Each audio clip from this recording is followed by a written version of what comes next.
was the thing I saw. That might have been a thing I saw last year or so, because it sounds vaguely familiar. I don't think it's. I'm pretty sure it's a thing I did not try, or it is not a thing I tried, rather. Get the multi-stream going, by the way, so just give you the briefest of brief moments. We call it an orange piss lake. Yeah, Ryan, if there was anybody in the world who would see that Queen reference coming from a mile away, it was going to be Ryan. Not that I was being subtle about it. Not that I was being subtle about it. I don't know how frequently you drink Fanta, Ryan. I mean, this is the first Fanta I've had in, like, over a decade. Maybe not quite a decade, but, like, several years. But if you were to drink a Fanta, Ryan would absolutely be incapable of not making the reference. Like, it's just too obvious. It's too obvious. It's a low-hanging fruit. And Ryan knows I'm a short guy. How can I not take low-hanging fruits? That's the only kind of fruit I can reach, bro. I don't have a lot of options. Do we have a snowstorm? We had some snow. I wouldn't call it a storm. We had like 3 inches. We had like 3 inches, which was really not bad. It all happened yesterday, and driving yesterday was annoying, but it wasn't horrible. And then today, all the roads are perfectly fine. So now it was all right. It was probably worse, maybe further south. I think further south probably got a little bit worse than we did, but honestly, we got all right. We did A-okay. What's up, Booba? Good to see you, buddy. Residents of the Shire. That's right, bud. It's good to see you, Booba. Let's jump into the games, my friends. Multi-stream is all set. All right, so. Appreciate you popping in, guys. Yeah, grab that shit, believe the high stuff for the giraffes. They're gonna get struck by lightning. That's one of those things where I've never thought about that before. I've never thought about, like, what is the likelihood of a giraffe getting struck by lightning in a thunderstorm? Now, granted, you know, giraffes I usually think of as being in arid environments, so I don't typically think they would have to worry about thunderstorms, but I'm sure it happens.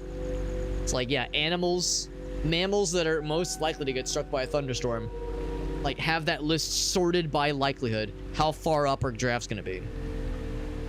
Like, what's the mammal that's most likely to get stricken by lightning? It's weird because, you know, all of us mammals, we all have this stupid brain that is inside of our heads that has a bunch of liquid in it. So you get this moist, squishy thing surrounded by liquid.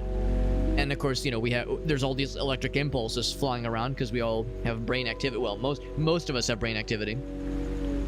So, you know, we're all just basically walking lightning rods.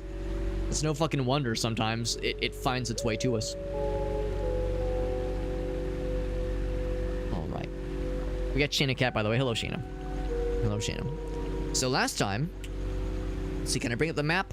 Yeah, so I was trying to reach this crazy place, and I did a quick look on the VOD on the last time we streamed this game. You know, I feel like I'd kind of gone off on the weeds, and I'd found all these great other cool places, and the little gray diamond, that means we found one of those purple diamond thingies.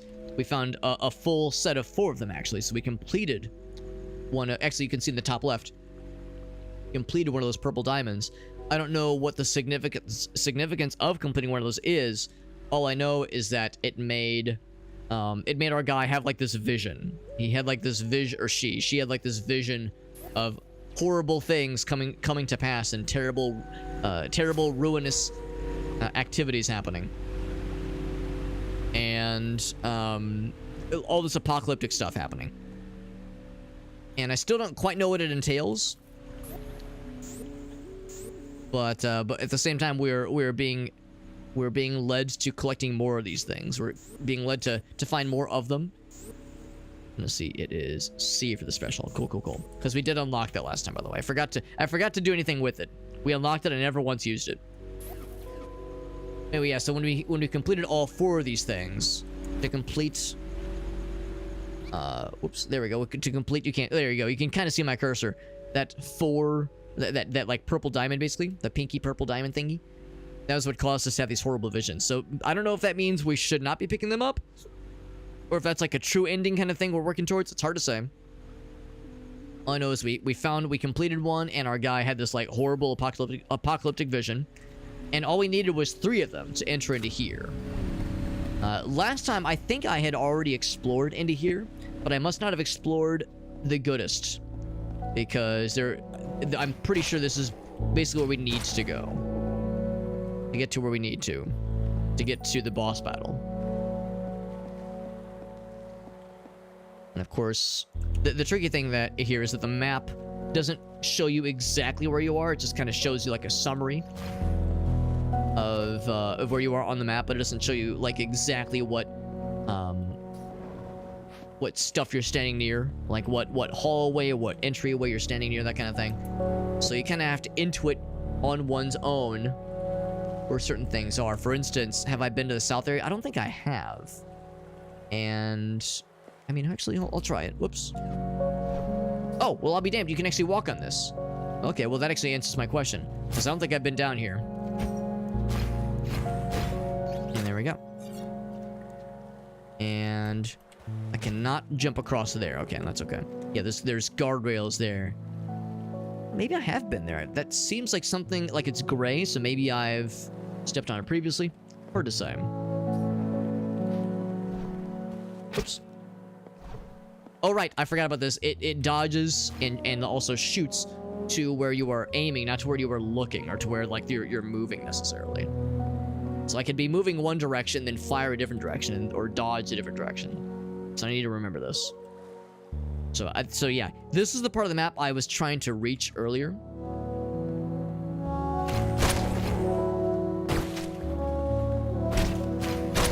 Also, that's the thing I kept doing last time. I kept stubbornly thinking to myself, oh, let me just dodge through the shots. If, you know, thinking, oh, I can just dodge through the bullets. It's like Dark Souls. I get iframes.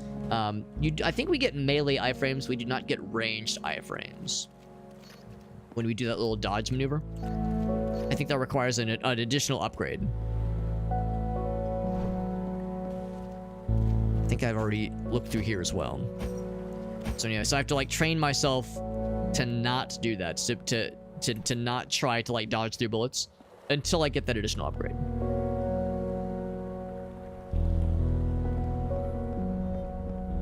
But I think this is the right place. So I have a grenade. It's H. How do I heal? M? No, I can't remember how to heal. Is it E? Let's look it up, because I cannot remember. It is... It is Q. Q to heal. Alright. Yeah, that awkward moment where I'm like fumbling around like, alright, how do I make this happen? So I guess that hurts me? I was thinking it would just hurt the bad guys, but maybe it does not differentiate. Smacks anyone in the vicinity.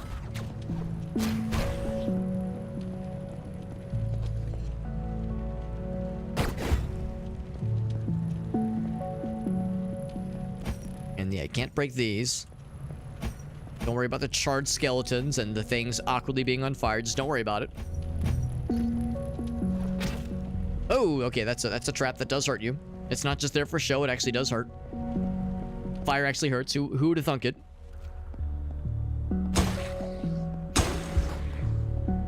Fire actually hurting me? I thought that was just a global conspiracy. So I need one more heal to be at full. Have I already been on that side? Rip. Okay, you cannot be on that side. Good to know. The way it was shaded made me think maybe there was something there. This game is all about its secrets. It's many, many secrets. Hidden passages, that kind of thing. Lots of that to go around, and it definitely behooves one to try to, like, just kind of sniff around, see what you can maybe stumble into. Our thingamajig did refill, so I guess it refills over time on a timer, as opposed to, you know, break things to refill it. Here we go. This is what I was looking for. This is precisely what I was looking for. Now, to be clear, if I go back down... I was thinking there was like a path north we were gonna find. Not the one that leads up, but like... I seem to recall there was some kind of indication of there being like another path that will lead to that gem. Because I don't quite know. I don't know if we've seen it. I think we've seen from afar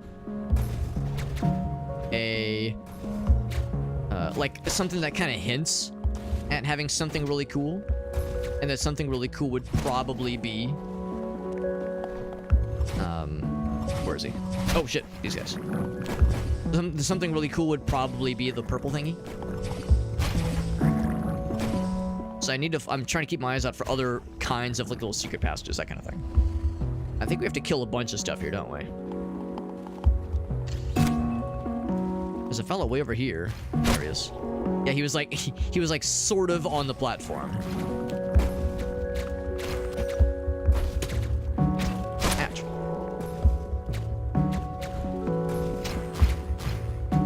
There we go. So it lowers more platforms.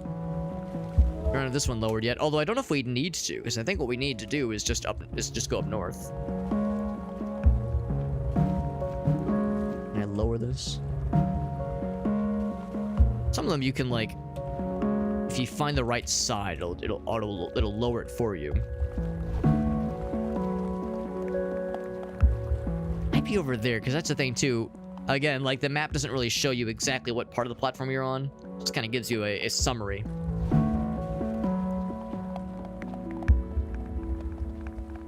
So when we came here last time, the bridge was not already fit for us. It's not already set for us. There we go. So explodey boys. Lower more of the platforms. So if there was anything else around here, I could go down. I could go up. Can I sit on this bench? I cannot sit on the bench. Look at the heels. There we go. So now we're up to full. Yeah, so like I was saying, it's a little bit bizarre. It's kind of hard to piece together in a case like this. Like, all right, how close am I to the extra MacGuffin that I need, that I'm seeking? It's possible this is one of those cases where we... Oh, right, you can't check the map. Also, that this is one of those where like you can't actually see it until after the boss battle has been vanquished. I just fell in the water. There was a door somewhere around here that we couldn't reach earlier because we didn't have 3 keys, but now we do have 3 keys. Yeah, for that thing right there. This is the area where I thought maybe there was another entrance somewhere. I say it's much easier if I just go into melee. Ouch. Ouch. And also I only have so much ammo. There we go.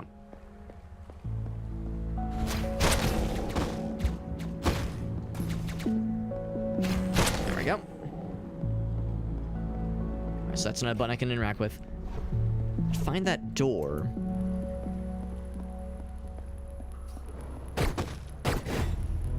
Does that do anything special? I remember there was something not too long ago where, or in the first session, where we found an extra passage that opened up when we broke a bunch of extra exploity boys, and I think it was this here. Yeah, it's kind of a shortcut, or an alternate cut. Oh, so I could have skipped all of that if I'd have just gone up this way.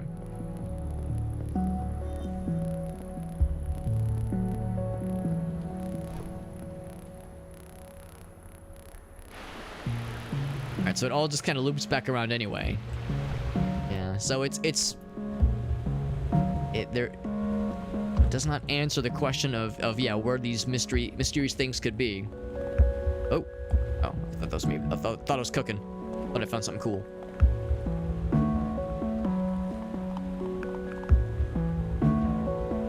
That's the one thing when it comes to games like this, where you have that forced perspective. It's easier to hide things that your character probably could see with their eyeballs, but we, the player, cannot see. Let's see if we can go and fight this boss. And if there truly is some other extra thing we could maybe find, let's see if we can get lucky. Can't shoot him. Maybe it'll like reveal something after we vanquish this fiend. Ouch.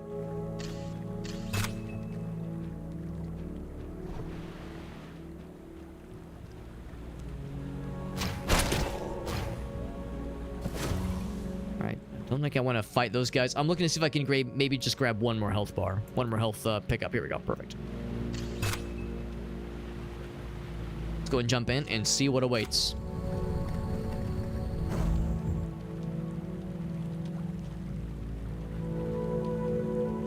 And Shannon, if you want, you can, you know, lie down. She's doing that thing where she's just standing.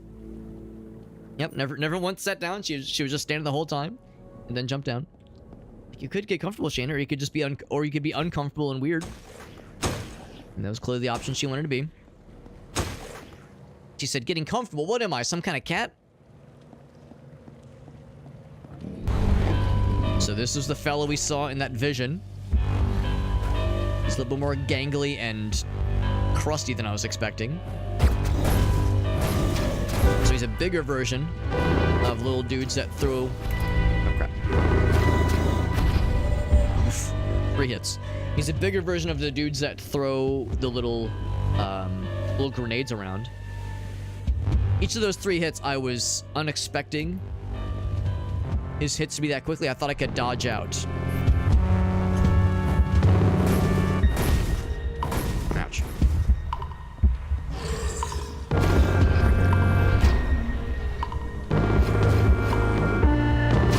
Did he get health back? He was glowing when he went to eat that fella. There we go. Let's go for 2 hits.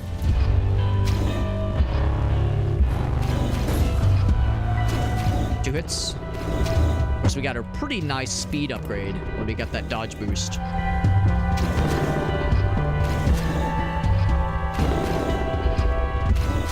I'm guessing he's probably going to switch up his strats pretty soon because he's getting pretty low on health.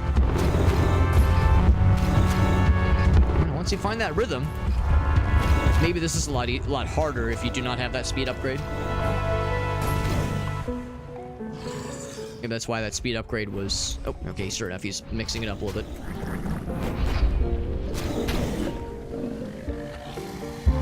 But yeah, once you find that rhythm, not too shabby. And yeah, the speed upgrades were a little bit expensive. Actually, they were more than a little bit expensive. They were tied to being the most expensive. With the sword. I think the sword and the speed upgrades were... Or the dodge upgrades, rather, were tied. We got a whole bunch of upgrade nuggets. I was hoping we'd get, like, maybe something else cool. Also, I like how when you're, like, walking through him, you're wading through all the viscera and grossness. Yeah, it walks kind of slow. Oh. So I can't actually jump up there. I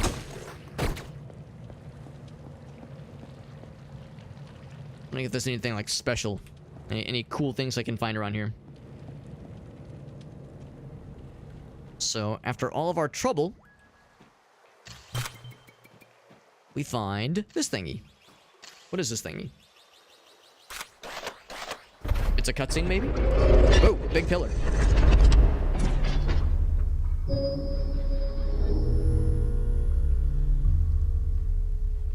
But what does it all mean?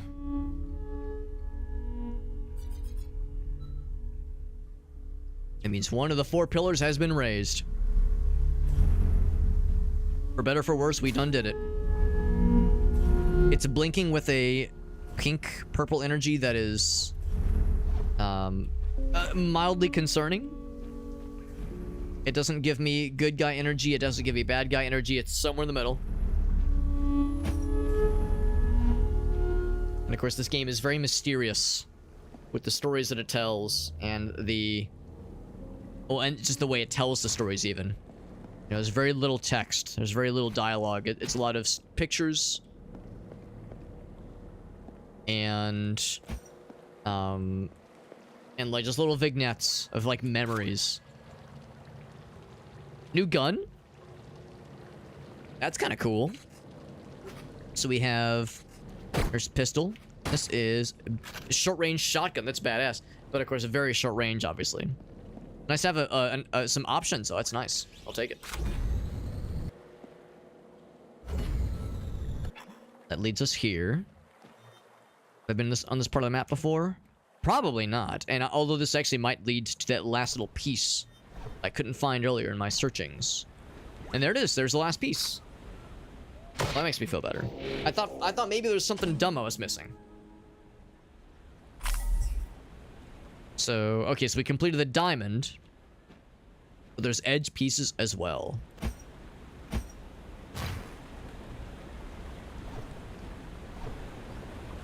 Kind of curious where this is going to wrap around then. Because we were never able to come from that direction.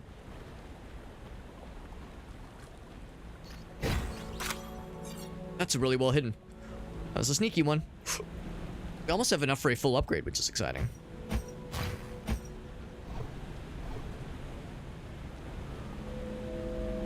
Oh, here's where you can drop down. Right, okay, we did see this earlier. Okay, that makes sense.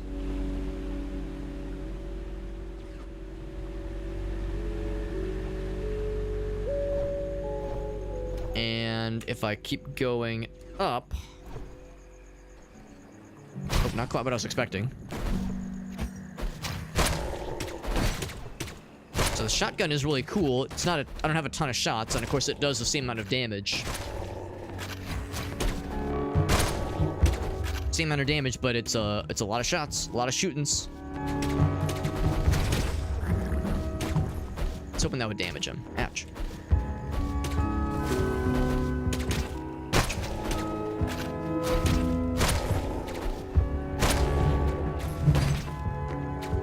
Yeah, I can't quite reach you very well. Well, I guess I have to. I knew it was gonna happen. So, oh, I missed it. Oh wow, I jumped really far ahead. So I was more north than I thought I was. Actually, I'm gonna grab that health real quick. I'm guessing that enemies, they obviously don't respawn when you just leave and come back. I'm guessing they respawn when you warp out. That's probably what causes them to pop out and then pop back in. Yeah, it was weird. I like suddenly was up here when I went up north. Although I guess that's the series of stairwells.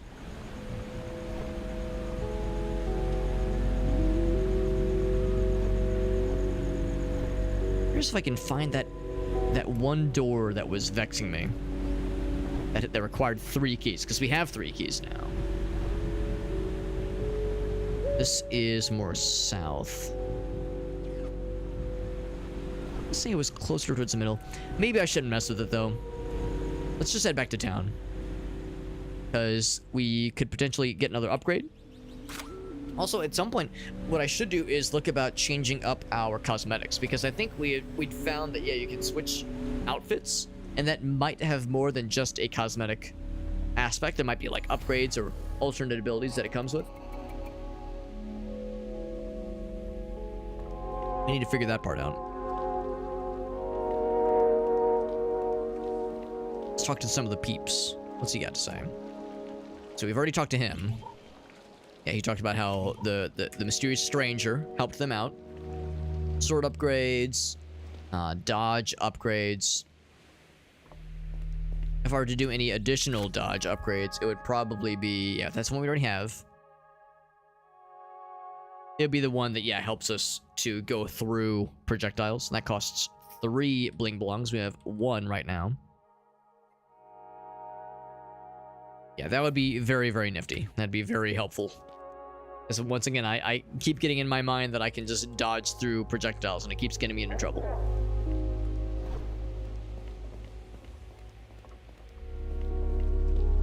Think about changing cosmetics. That's the thing I'm also wanting information about. This guy. Skeleton fella. Also, I'm wondering if that little dog creature is still around here. And if they will kind of nudge us towards what is expected to be the next area to explore. Thinking maybe there was something over there. Nothing. There's the gun upgrades area. He's just chilling. Oh, he's indulging. He's indulging in some substances. That's fine. I'm not one to judge. Yeah, when I first saw him like that. I thought it was like I thought his head was missing. I thought like his head was missing, and I was seeing the little red on the nubbin. I thought he was like a decapitated head, but then he like popped back up and he was fine. So for a moment I was concerned, but then I was like, no, he's not missing his head. Well, not in the traditional sense. Not in the traditional sense of someone missing their head. So this one, the upgrade is, yeah, okay, it just gives you more bullets. This one gives you more bullets, yeah. So the upgrades are fairly obvious. Fairly simple.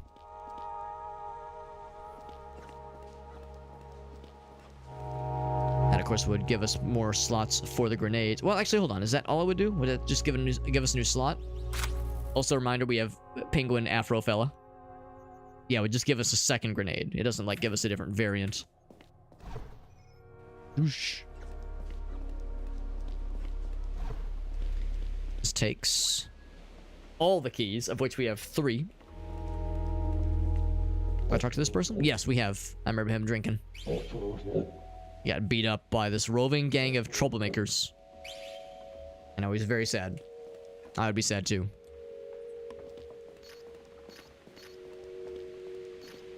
Kind of a curious dead end. It seems like I could see there being something beyond here potentially, but...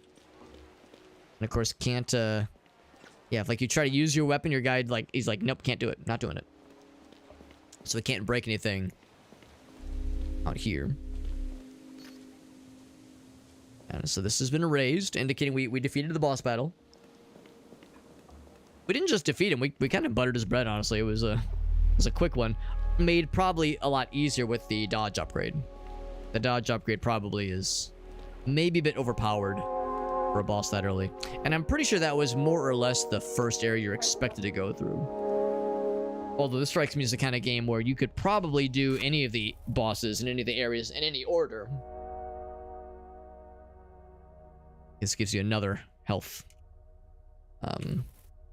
repair slot, that is. Restore slot. Yeah, I can see this game kind of having that Mega Man-esque approach that says, like, well, I mean, there's maybe a recommended order for the boss battles, the Robot Masters, but by no means do you have to follow. Also, since I defeated this boss, it raised the little pillar in the center, but lowered these walls down. So now I can get this thing. Okay, so I am allowed to break that one. The one thing I'm allowed to break. I think I might save up for that dodge upgrade that lets me deal with the whole dodging through projectiles. I think that'd be pretty sweet. Eventually, I want to get the one that lets you use melee attacks to deflect projectiles. That also sounds really cool.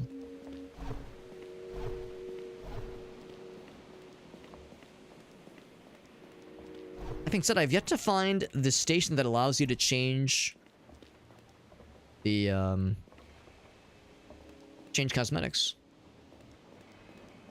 which is a little bit bizarre. Unless I can just do it here.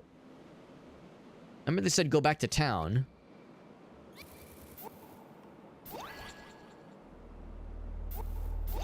Right, so is there anything else I'm supposed to click?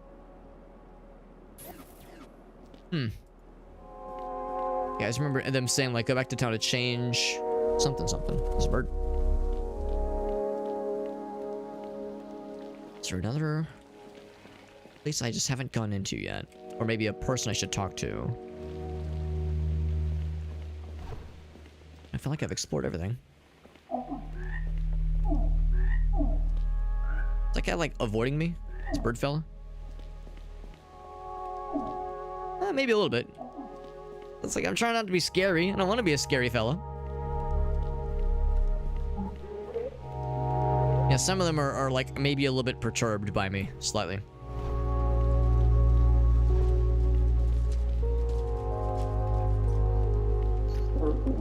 Okay. So, I think I did see earlier when I was approaching one of the areas. I saw the doggy for like a moment, but I kind of turned away. I didn't really see where he went. I'm gonna enter an area and then exit. There's the doggy. Is he just going to the same place? Okay, he's just going to the same place then. So I don't have to follow that direction. In fact, I mean, presumably there's not much to gain by following because we've already explored this area. Well, I mean, I say that. There could be areas beyond. We killed the big guy, big boss guy. I mean, south does cut a dead end, but maybe the north area could lead to something else, maybe. I think it's probably more worth our while to just pick another direction. Let's just head north instead. Yeah, they all seem equally viable. This one's all fully colored up, which is nice.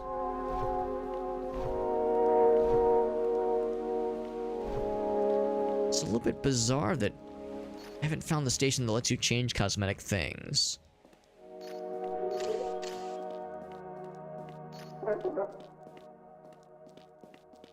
Actually, for that matter, is this not the place where you would get your weapon upgrades? Oh, here we go.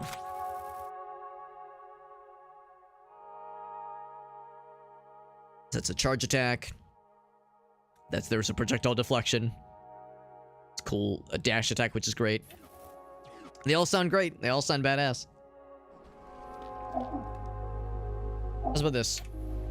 I'm gonna do the quickest of quick Google searches. Hyper Light Drifter. Change outfit.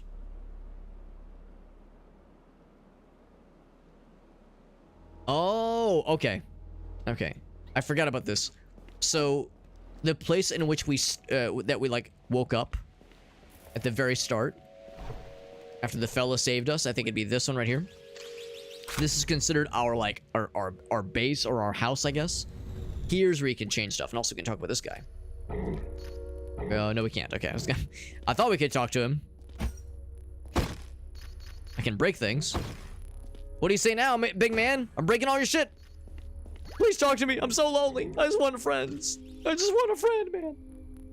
So, this tells us, right, we find these stations. It gives us a singular purple Dorito. We put those purple Doritos in this arrangement. It does the thing. Yes, yes, yes, yes. Out here breaking his books, wrecking his shit. Does not seem to mind. He's too preoccupied. What are the odds that we're gonna have to like we're gonna have to fight him at some point later on in the game? Like right now he's on our side, but eventually he's gonna get corrupted. And we're gonna have to like fight him. Swordsman, swordsman. This one. Yes. E. Oh, okay, so it's just cosmetics for that little fella. Cool. So now we get orange fella. Okay, so oh, I see. I think I like the blue more.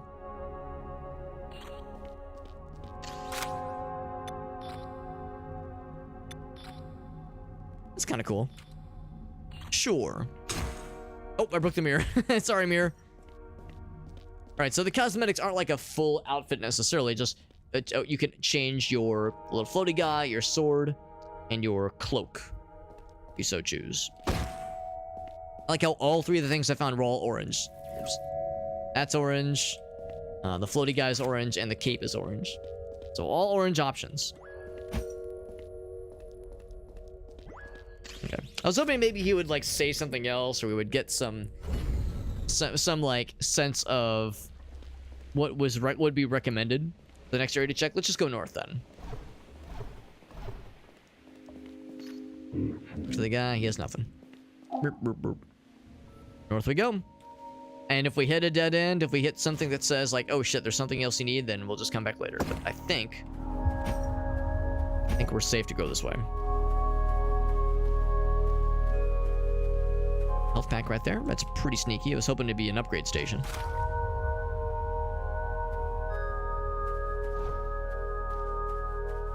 And really, that first boss battle was pretty easy once we found that pattern for him. It makes me wonder if that's going to be a common trope, where like getting to the boss is way harder than the actual boss battle itself. Sure enough, there's an upgrade thing right here. That's pretty sneaky. That would be enough. Well, we already have enough for a basic upgrade, which costs 2. But I'm gonna see if I can hold off and get the full three tier upgrade, so I can just go ahead and buy the bullet dodge upgrade Reno. That sounds pretty nice. Nice. Oh, robot fella. The robot fella only spawned after I slapped this thing.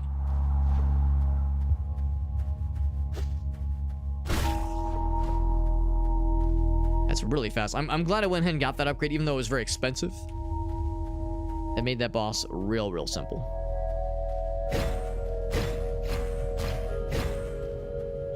Okay.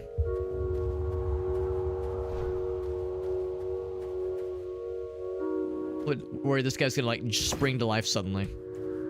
In fact, we've seen dudes like this. Oh, okay, don't go there. We've seen things like this, you know, robots in a mossy state of disrepair.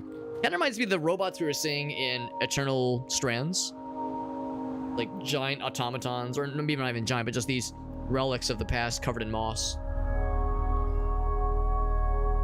that sometimes spring to life in a Deus Ex Machina kind of sort of timing. Like, oh wow, how convenient they would spring to life now of all times. Is there something sneaky? I see this little like, ooh, is there something where could I get to that state, that place, and then like dodge, do a little dodge jump thing? Yep. Can't do it. Okay. I thought I'd try it.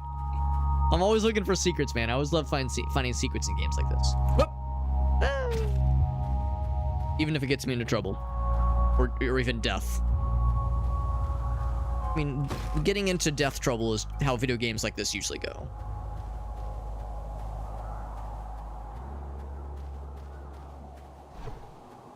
That's a symptom of venturing too far, too boldly. Gonna be all snowy. No, it's well, I don't know, maybe. It's very pretty, of course. Are you a nice creature? Well, he's not harmful. That skeleton is obviously harmful, though. I wasn't gonna trust that skeleton. I trust a skeleton as far as I can throw one.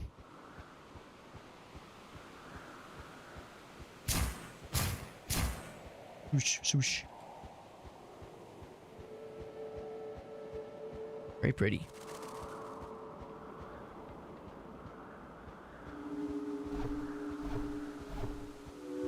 A little bit odd that no bad guys have reared their faces yet.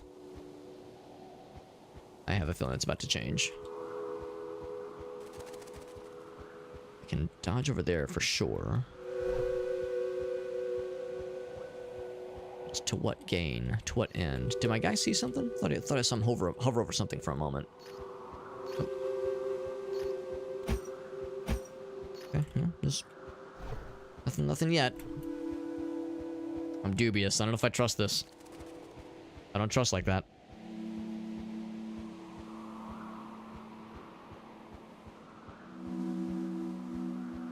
Are you a friend? He must be. This can be our next target. Some kind of scary boss fella. And of course he's at the top of the mountain. Of course he is. Are there any other tidbits you can tell me? No other tidbits. Alright, well thanks for that at least. The faces and the sides of the mountain. Really don't need any more health. We're good there. And back up.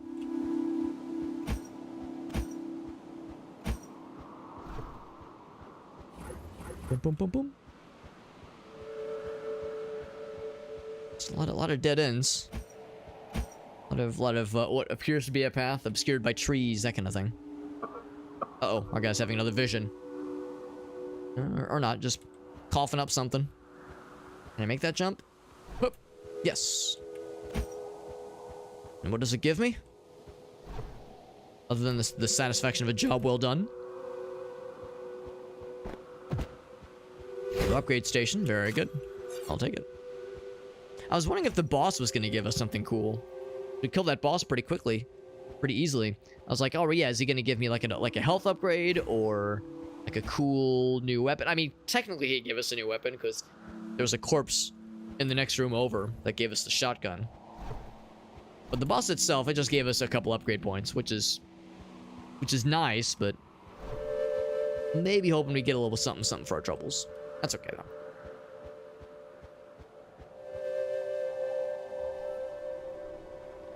Here we go. Now we get some snowy stuff. The year is pretty chill. How many keys? You need a bunch. A bajillion keys. Are you guys nice? Shockingly, the answer is no. I'm actually not that surprised. Ouch. There we go. So you have to like dodge and catch them as they're swooping back upwards.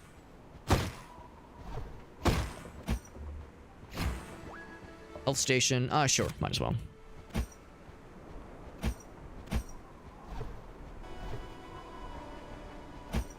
I figure every area, every region is going to have presumably some somewhat unique enemies. Like, I'm sure the dudes that were throwing ninja stars and throwing those grenades were unique to the area to the east we went to earlier. Seems like either I shot him and I didn't realize that I did, or our melee attacks do more damage in like a certain instance and like a certain timing. They're swooping down like that.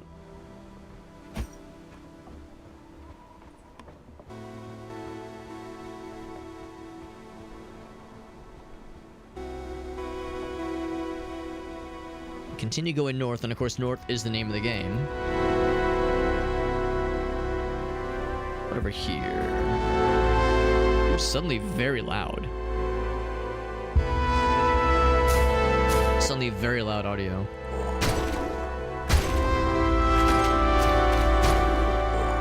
Or not just audio, but music specifically. One of those things. I like the music. It's very nice. It is oftentimes very ambient, but then suddenly it like pops up and pops off sometimes, somewhat randomly. And this will probably just be a side path. Ooh, it's dark. What if this is a mistake? Coming here. Oh, okay, well I can't go here anyway. This might be an area we come back through after we've beaten the boss or something. It's obviously a one-way street here. So it might be for later. Kind of like how we saw that ledge we could drop down from earlier. The eastern zone can climb up. Ooh, in fact, hold on. Oh, okay, guardrails, right. Boop, boop, boop, boop. I definitely can't make that jump.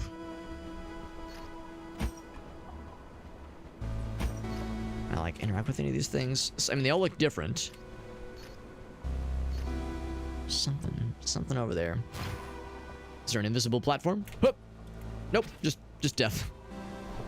Can't say I'm surprised. Oh, go behind. Oh, sneaky. That's very well hidden. The secrets in this game do not mess around. They are very well hidden. Or if I should just go ahead and go for the upgrade now. Maybe I should wait until I find a warp before I get too ahead of myself.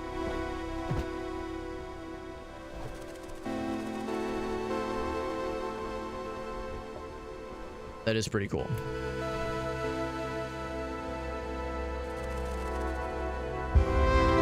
Getting some... Oh, okay, so yeah, more giants.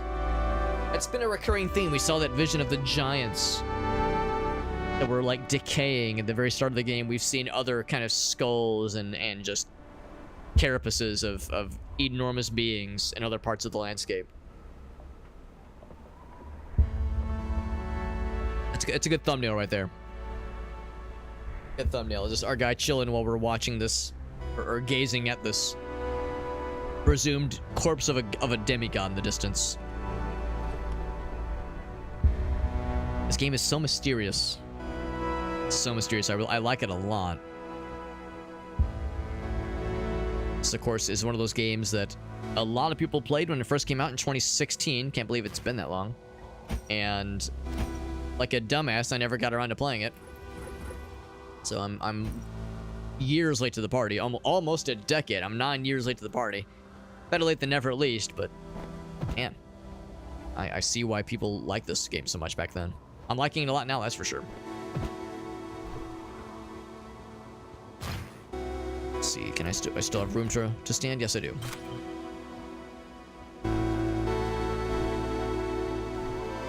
The dear fella. I continue going this way. Not that I can tell. I can go up and fall off the edge. There's maybe a little path somewhere wrapping around there.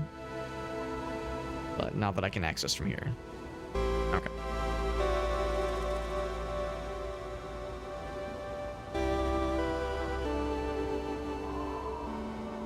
You see, right now the music's so, like, quiet and contemplative. I like it. I mean, I like all the music when it's loud and when it's not loud.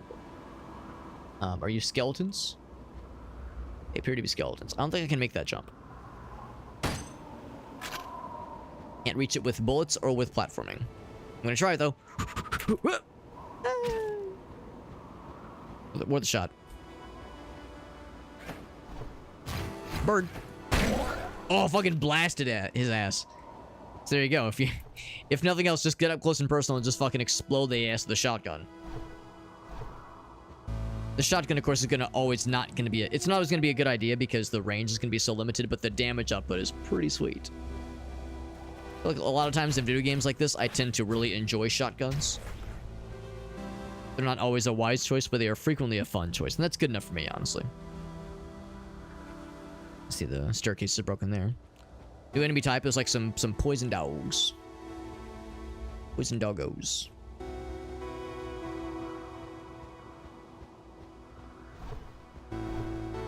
Let's see. Oh. Let's see. Was this a wise choice? Maybe. It might be like a little side path.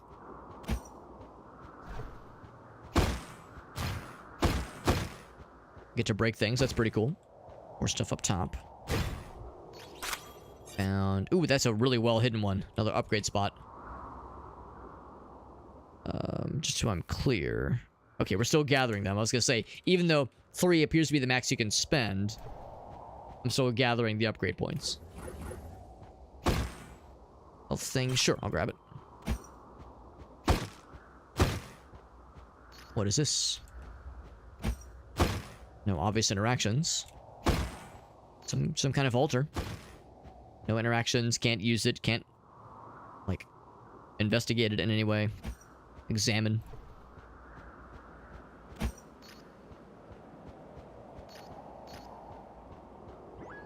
Go down here, another upgrade point. Thank you very much.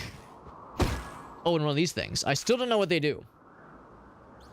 You always get, like, a vision of someone next to them whenever you activate one of these things. It might somehow relate to teleport spots. Like, maybe it activates the warp zones. Kind of unclear. It's the keys in the top, right? Yeah. Yeah, no clue. No clue. We got Shock Value. What's up, Shock Value? Yeah, Moonlighter.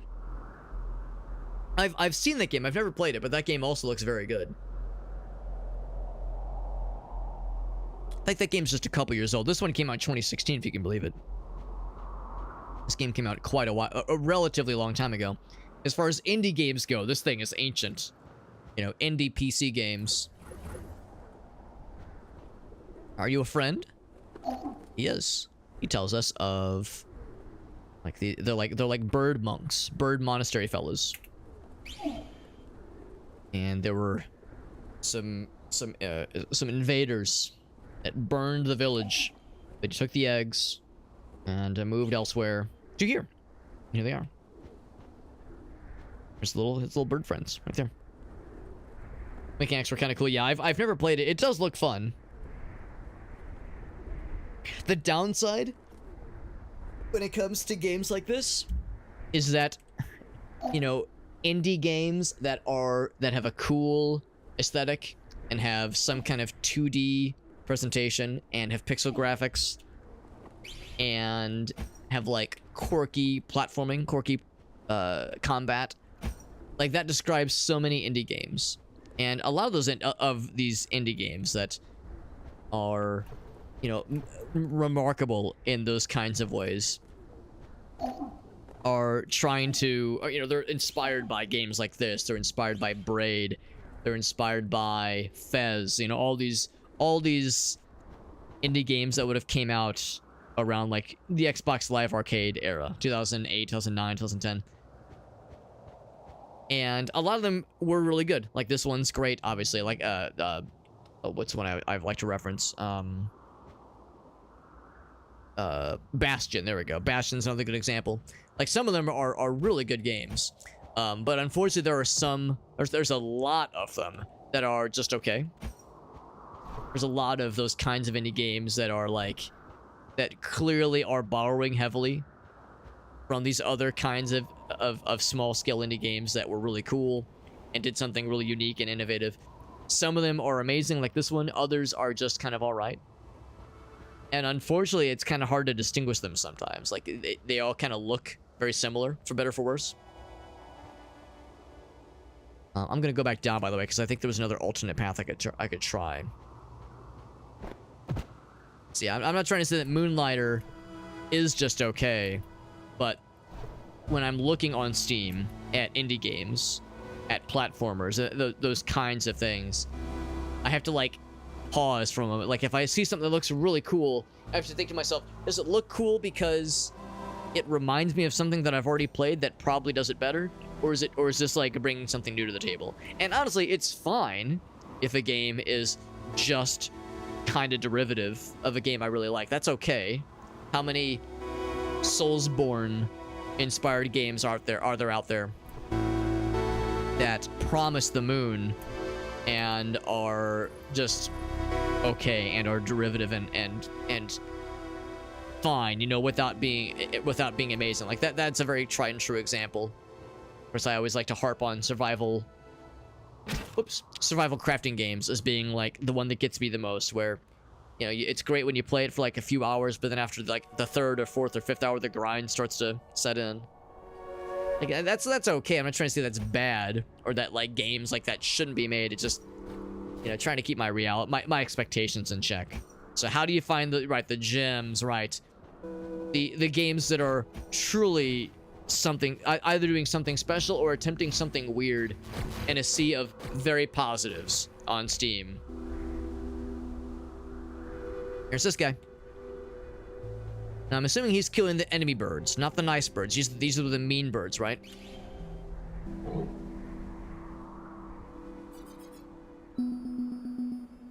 So he tells me where the locations of the gems. Gotcha. Thank you, fella. So there's one we missed. There's 3 up ahead. Here's if there's any more that we could see.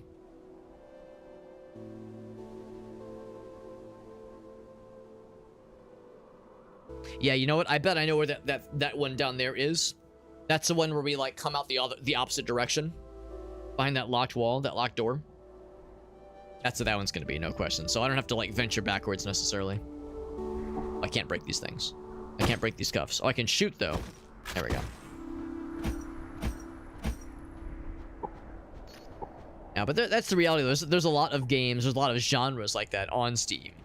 There's Metroidvanias, there are Soulsborne likes, there are platformers, there's action RPGs. There's so many genres on Steam, and well, not just Steam, but that's an easy one to harp on, where there's kind of this overabundance of games that are all probably like pretty good, which is great because, you know, a lot of us, you know, we grew up playing on, you know, SNES and Nintendo 64. You know, there would be like a couple of like really good platformers or a couple of really good Metroidvanias.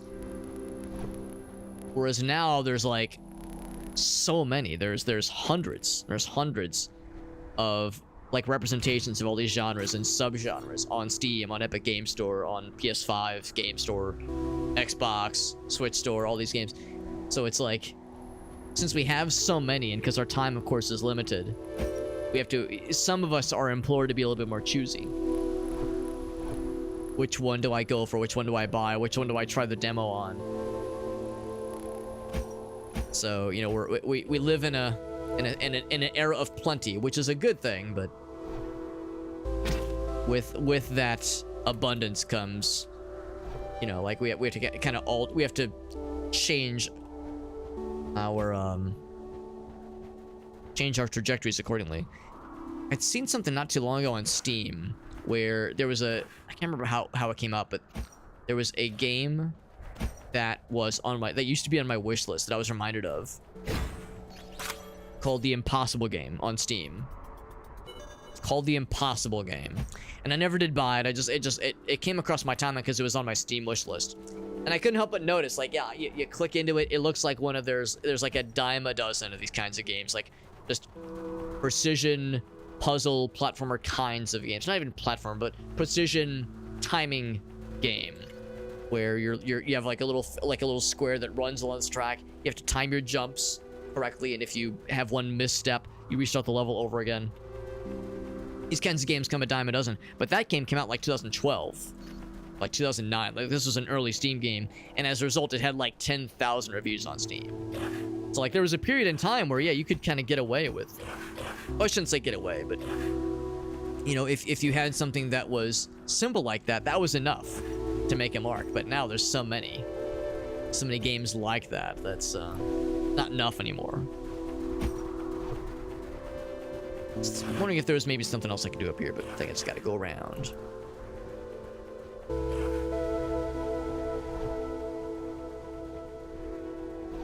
And that concept, I suppose, of, you know, something being something for like a period of time being unique and interesting and like standing out, like that was enough for a bit.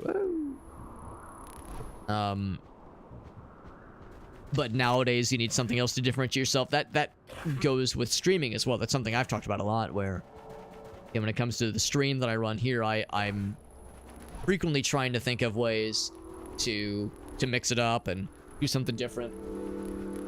Because, you know, back at like around the time when Twitch and Justin TV was first kind of starting to get going, you know, if you were a person streaming yourself playing video games, depending on what kind of game you were doing, you know, you could get like a decent audience going, and there was not as much of a, I don't want to say competition, but it wasn't as saturated of a market back in those days. So, you know, it wasn't easy to make a platform back then, but there was less noise, you know, there was less other streamers on the site.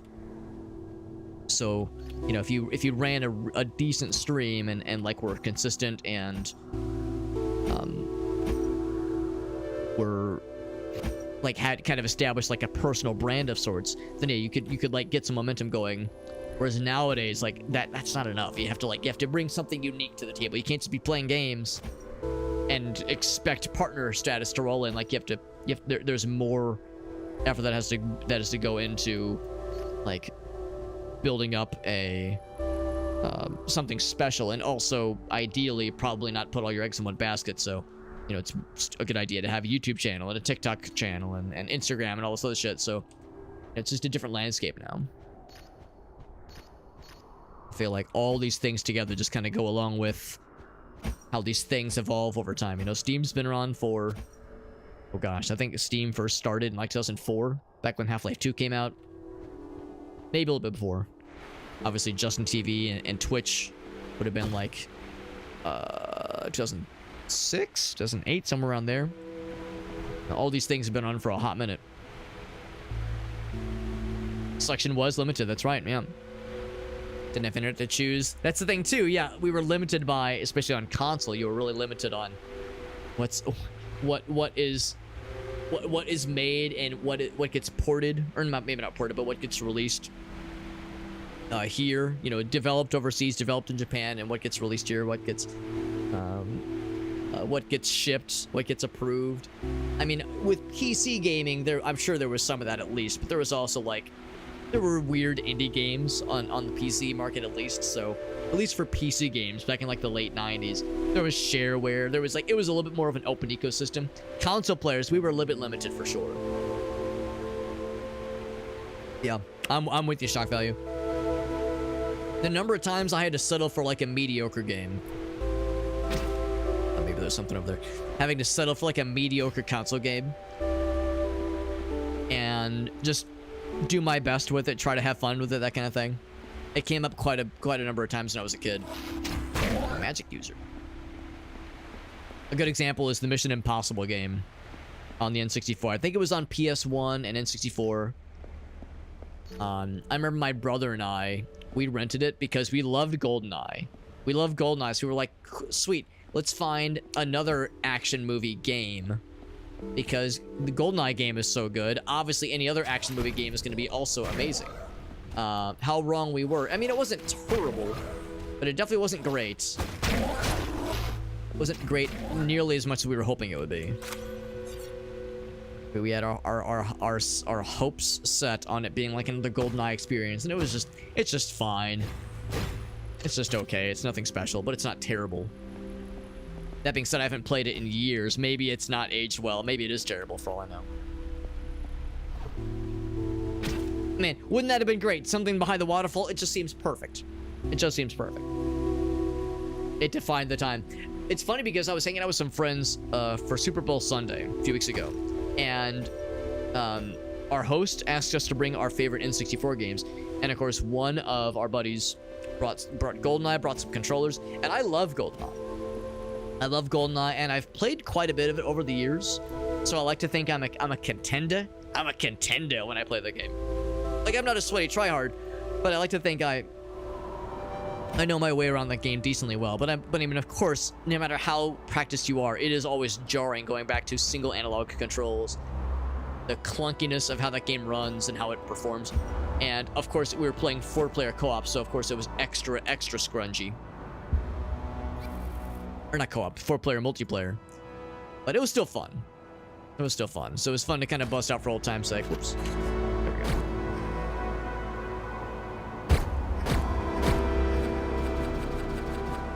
So I need something juicier, like either a charge shot or something else. Or maybe a stronger weapon. So obviously not the shotgun. But, because it can't reach. Maybe something long range like a sniper rifle or something.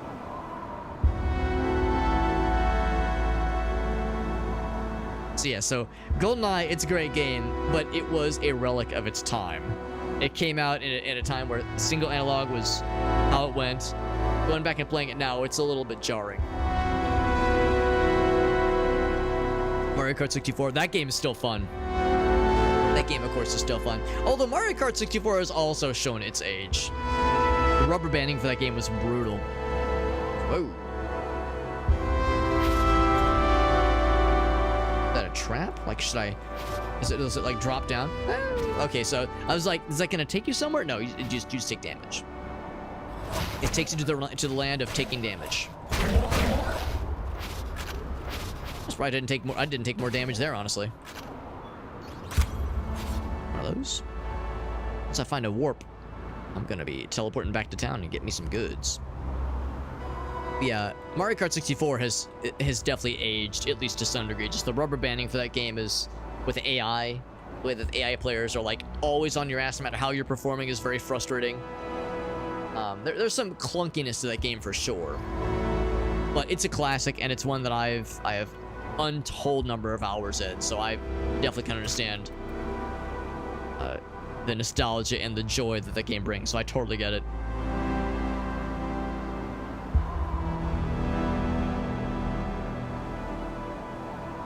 Target on the top side. Here, let me go back. Yeah, that little pedestal thingy that I saw, the little target thingy.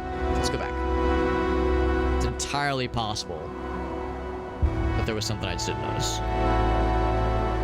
Is it because I was thinking it just wants me to have a more shooty pooty absolute gun, something stronger.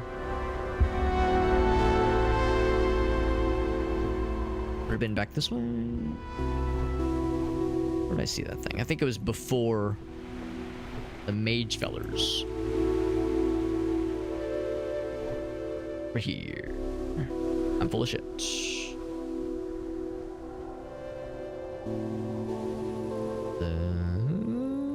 There, maybe? Let's see. I did that jump, then this jump. I thought it was over there. We got Farsa. What's up, buddy?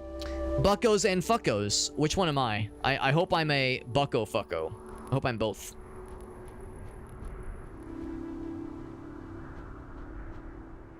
Okay, I can see it from afar. Let's go back.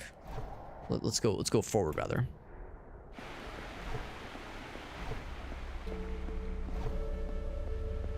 Looking for an opportunity to, because I know it was like I had gone right. I know I saw on the right. Was it somewhere over here? I remember trying the waterfall and feeling like a genius, like an absolute genius for noticing it.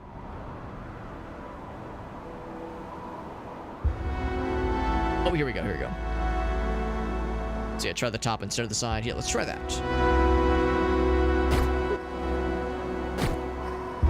It's weird because like no matter how I aim it, my guys kind of there's like some spread. Yeah, there's like some spread like where it goes exactly. Yeah, it seems like it's either I need a different kind of gun or I need more shots. Like I need to shoot it more rapidly, like bop bop bop bop. So regardless, yeah, we'll need some kind of upgrade, no question. Bart says this, listen, I'm not one to shame. If you're gonna bucko someone in the fucko, then just make sure you really trust them first, and they trust you. Make sure everyone's consenting. If you're gonna trust someone to fucko your bucko, or vice versa, then just make sure everyone knows what's up. Everyone consents. Grace and I have been rewatching. Well, for me, it's rewatching. For her, it's the first time watching Squidbillies. Because, you know, it's been no secret that, at least in the United States, things have been weird and terrible for some number of weeks and months now. How long's it been? Has it been weeks? Has it been months? It don't matter. None of this matters. And at one point she was like, man, I just need something to just like fucking delete some brain cells, man. Like I've been doom scrolling, I've been feeling awful. I need something to just make me forget reality for a little bit. He was like, what's an exceedingly dumb show that'll just make me forget the world for a little bit? And I was like, I've got just the show. So we've been watching some Squidbillies. One of my favorite shows from back in the day. That was always fucking stupid and unhinged, but is especially goofy, and it's so silly, and I love the show. She's never watched it, and she's loving it. She's absolutely loving it. And we just watched the episode where Early and Crystal get married for like all of 2 minutes, and the sheriff pops in, and he's like, congratulations. Like, actually, I'm here for the arsony charge, but you're married. I'll let this one slide. And Early's like, get the hell out. We're about to consummate this marriage. And the sheriff's like, all right, well, no sodomy now. Because now remember, for like a shockingly long number of years, recent number of years, sodomy was illegal in certain parts of the United States. Which might sound fucked up. The great part is that the only people ever charged with sodomy were always of the LGBT persuasion. So really, it was just an excuse for the federal government to crack down on LGBT stuff, which is fucking stupid, but that's how it was for a long time.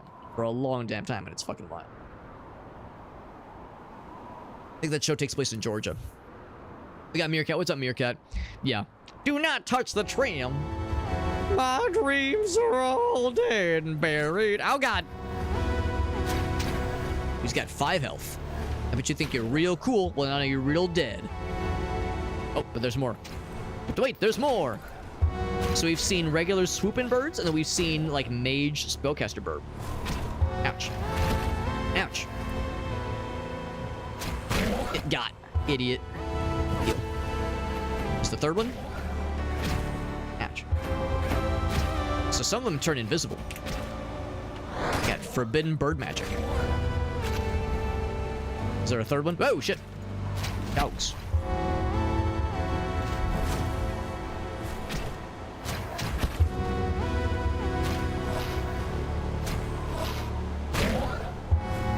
Be patient. Oh shit.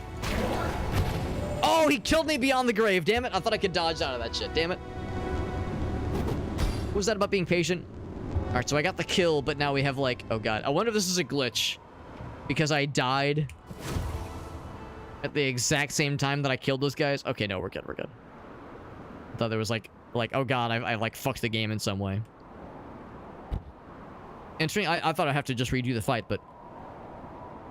I guess we reached like a soft checkpoint. But where am I? Oh, okay. I'm just exploring for secrets, obviously. Doing what I do.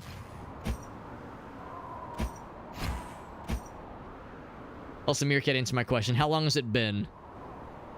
Without elaborating, people in the United States or aware of the United States' situation knows exactly what I mean. How long has it been? It has been years.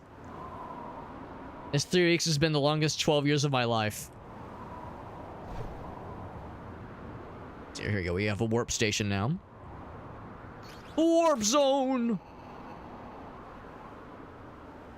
And we're getting deceptively, maybe not deceptively, but tantalizingly close to the boss battle, although I suspect there's more stuff left to do to like open up the boss battle area. Back to town real quick because I have an upgrade that I'd like to purchase, although we're not seeing really hardly any projectiles, so I'm tempted to do a different kind of upgrade, maybe, but nah, I should just stick with the plan because maybe there's not too many right now. There's going to be in the future, so I might as well go for it now. Another dodge upgrade. And that would be over here.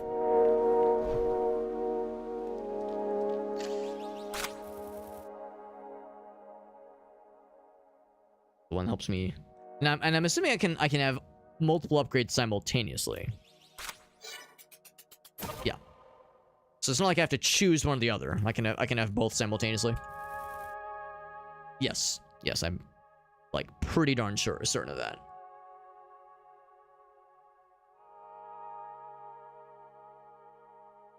Okay. Still not quite sure what this is for. I get this is some kind of like, I mean, of course I understand like this little area. You're able to just kind of play it around. I don't think I understand what the 1 and the 2 is for. If there's like a challenge.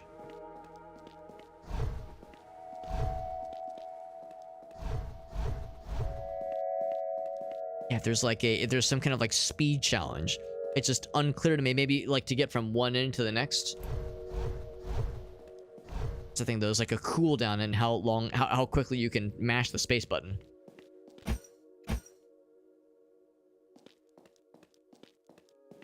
Like going across these things. Yeah, I don't know. I'd see the 1 and the 2. What does it all mean? I don't know. Because I do see there's like rewards back here. There's like an upgrade spot there. Some other cool thing. Maybe a weapon right there. Ranged weapon, that is.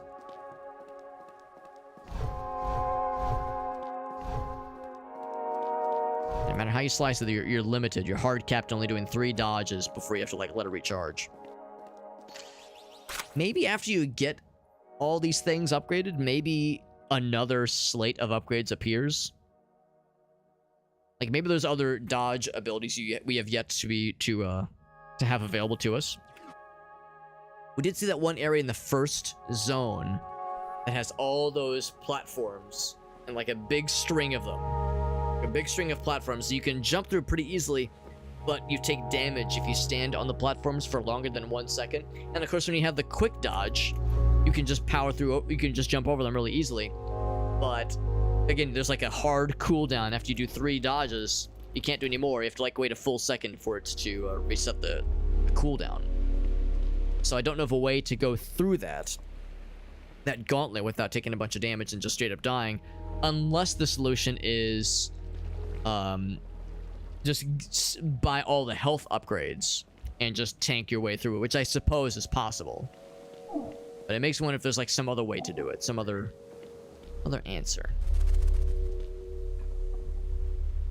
Okay. So anyway, so we got the other upgrade thingy, which is nice.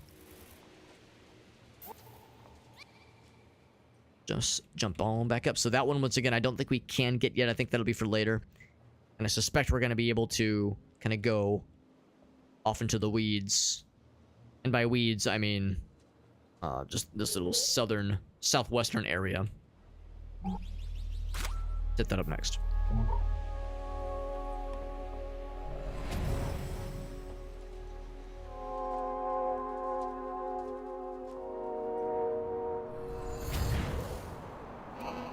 It would be very dashing if we could take out not one but two bosses tonight. As this section has felt a lot quicker. I mean, for one thing, it's a lot more straightforward. The area in the east we ran earlier was much more sprawling. And also it felt a lot harder. The bird fellas here are a little bit tricky sometimes, but like the swooping bad guys that are mostly going in on melee for you, or against you rather, are not quite as bad as having a bunch of ninja dudes that are throwing ninja stars at you constantly. So like the ranged aspect is a little bit harder to get around. Sure enough, there's stuff we need.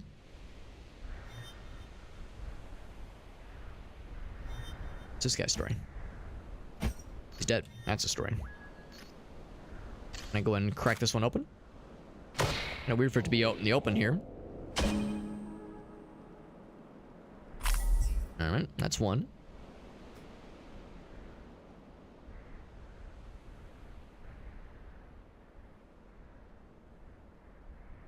So there's clearly a lot on the right-hand side that they are imploring us to go to explore.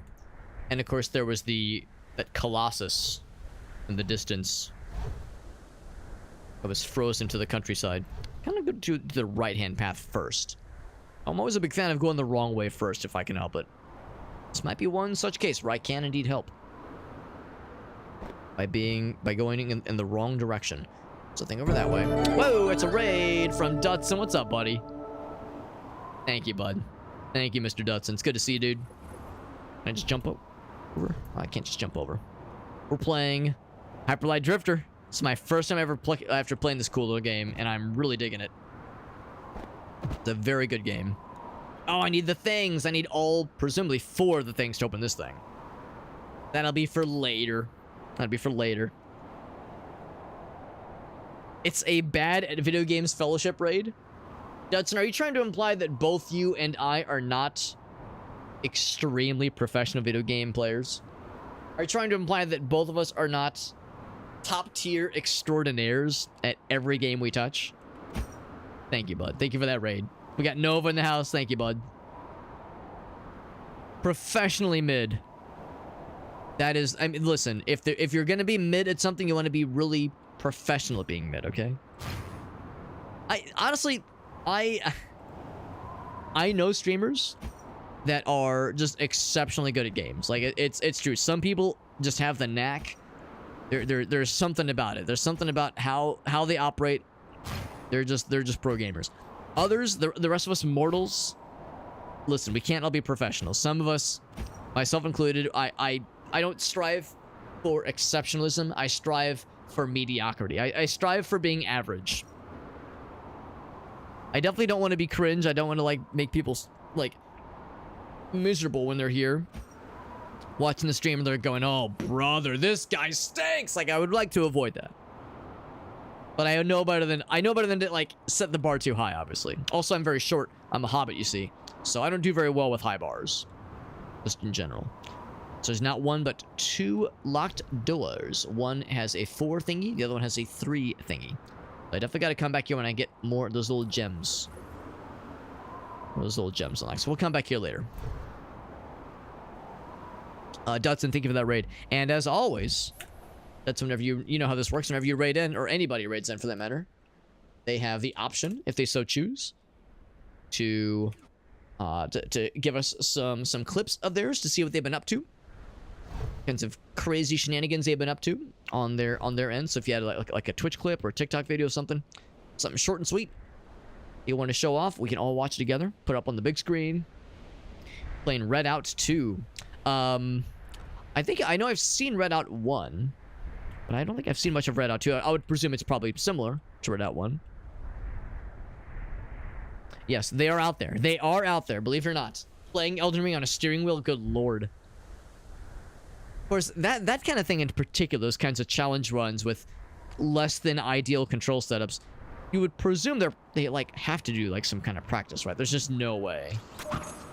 Ooh, teleport. That's cool. Like, surely there has to be like some kind of practice.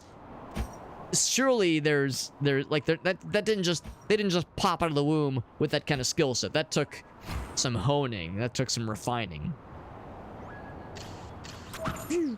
So I do want to check that out in a Meowment here. This game is very good at hiding secrets in every which way. So I'm trying to like watch for other little secret thingies, opportunities even. But nothing else jumps out at me, so I think we're probably okay to jump into this. Like I said, this is Hyper Light Drifter. Never played this game back in the day. Playing it for the first time. And I'm really liking it. It's very, very good. This game came out in 2016. 9 years ago. Holy shnikes, that's a long damn time. This thing is old. Old but gold. As far as indie games go, 9 years, that's ancient.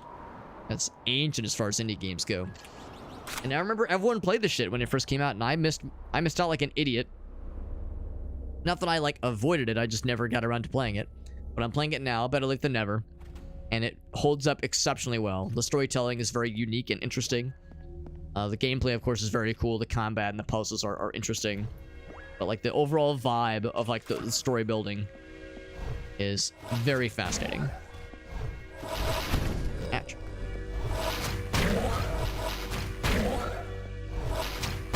Get their asses. Get a little upgrade point. Very nice. Almost got the second one ready to go.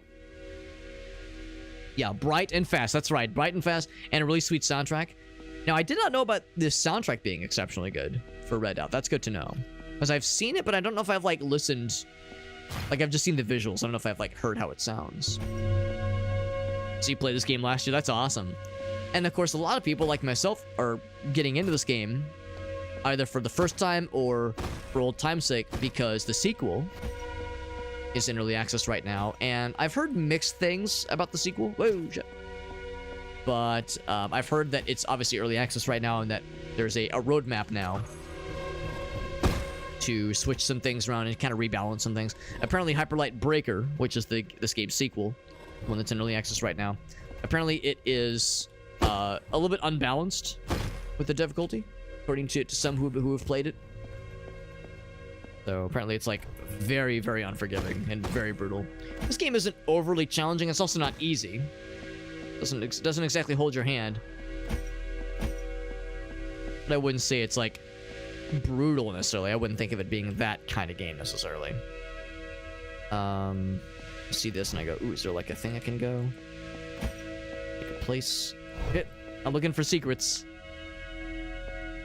This almost looks like shoot something.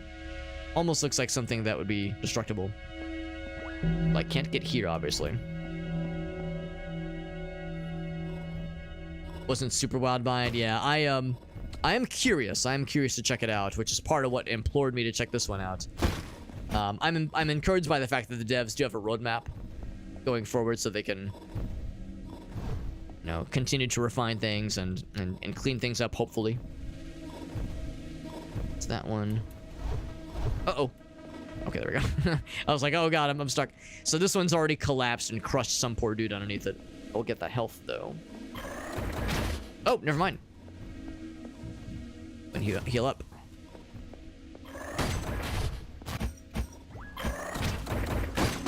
Okay, so you can't just kill it. Something I could just kill. There we go. So we'll see. How do I deal with you? Ouch. My bullets just go right through you. Of course, I do the thing where I deflect the projectiles when I dodge through them, which is cool. I gotta kill all you nerds, don't I? There we go. Going up. Woo, just in the nick of time. Or going down, rather. Same thing.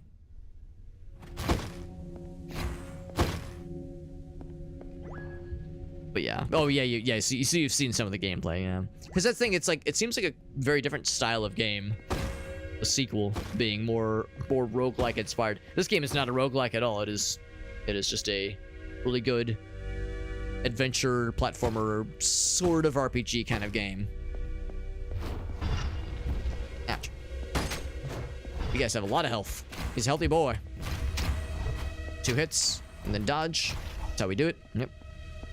Generally a good pattern. Need some kind of key. And it's just chilling over there. There's like, I think another one of those big boys. Somewhere. What are some other games you have queued up for the near future, Dodson? There were other games you were kind of thinking for the future. I always love talking shop. Smack. Shotgun is very good, by the way. We got the shotgun a little bit earlier, and I'm really enjoying it. It's a very cool weapon. Yeah, I will need some health in a moment.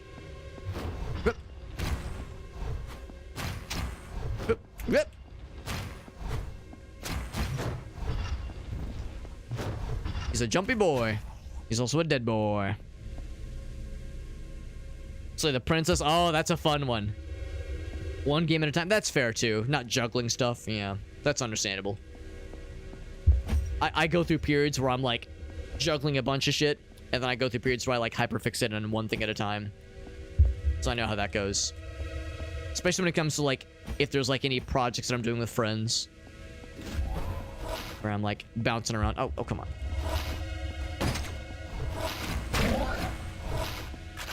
Things I'm doing with friends versus things I'm doing solo.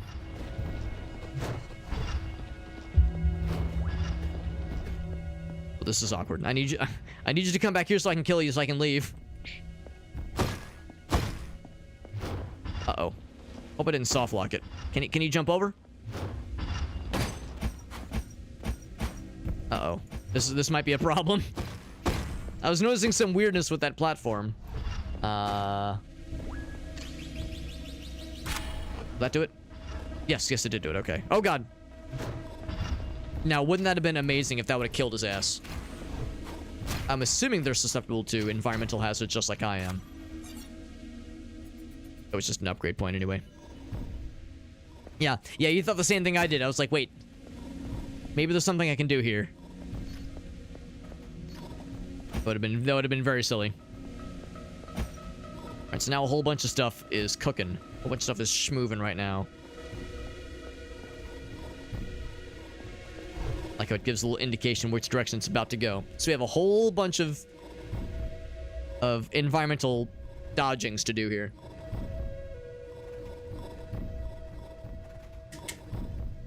Is that in the Discord server, Shock Value? I'll look forward to seeing it.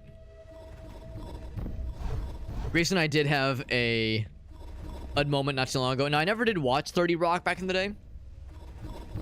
I never really watched it, but I've seen, like, a number of clips from it. So, like, I know enough to be dangerous, as they say. And there's that one clip where her name's Liz Lemon, is like, man, what a week, am I right? And the guy's like, Lemon, it's Tuesday. Wow, what a week. Bro, it's only been Tuesday, bro. Like, we've definitely both had those moments where, like, Jesus fucking Christ. This has been a nightmare. Then it's like, wait a second. What a long week it's been. Alex, it's Tuesday. Ooh. You know that those are sometimes breakable. I get that health. And by I mean break. This is a door that is sad. It's a sad door. What's up, Liberty? Good to see you, buddy. Playing some Hyperlight Drifter for the first time. I do enjoy this game, even when it kicks my ass. It is enjoyable. There we go. I'm dead. Almost. I think I had the right idea.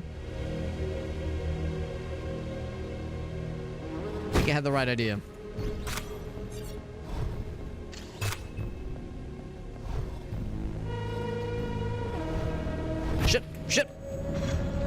I think you have to, like, be real snappy. Snappy on the dodges. Man, what a year it's been. Bro, it's February. Same energy. Without question.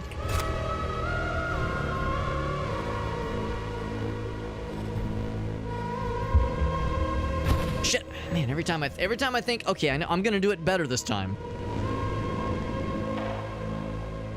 I'm gonna be smart about it this time. Famous last words.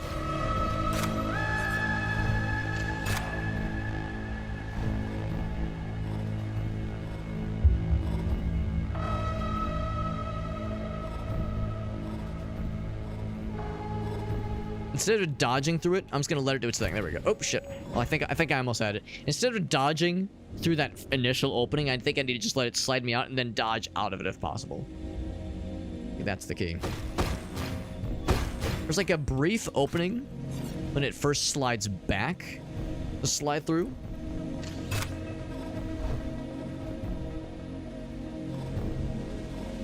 Let's try that too. There we go. I'll go. Okay, it's that one first. And all three. No. Elevate your salad in the cooking subreddit? Oh boy. Salads aren't really all that heavy. I mean, I wouldn't disagree. Well, I mean, generally speaking, salads shouldn't be all that heavy. I mean, I wouldn't think they would need to be. I mean, unless the whole, like, you know, the whole meal is the salad. But I don't know. When I think of salads, I think of generally going a little bit lighter.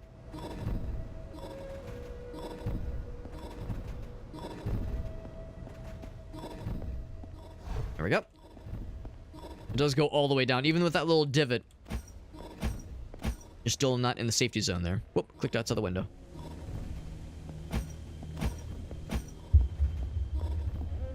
So it seems a little weird to get downvoted for something like that. It seems pretty innocuous. Pretty harmless little statement. People getting weird about that. I mean, people getting weird about something on the internet, I'm shocked.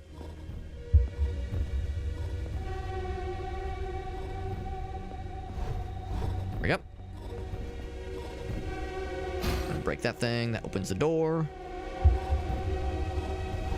Alright. Are we out of that? Oh, not yet, not yet. The Dick Smasher 69,000 is still very much functional right now. Fully operational Dick Smasher 69,000. Could maybe see like something sneaky hiding along the side here, but let's just go up the center first. I could see them hiding something really sneaky somewhere along those lines, but I don't know. That's dangerous. Over here, maybe? Oh, it's health, probably? Yeah, it was health. Alright, let's do it. What awaits us? We are continuing to go further and further into this kind of southwestern little area.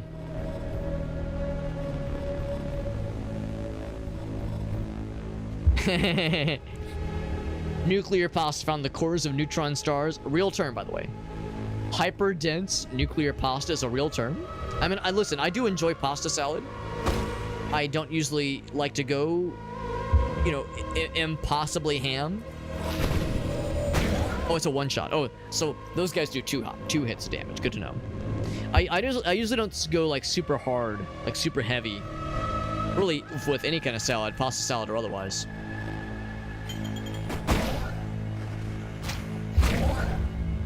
Like, I enjoy pasta salad, I enjoy regular salad, but yeah, I usually go pretty light. Oh boy, it's a whole lot of dudes. Oh, I fell off the edge. That was a dumb way to take additional unnecessary damage.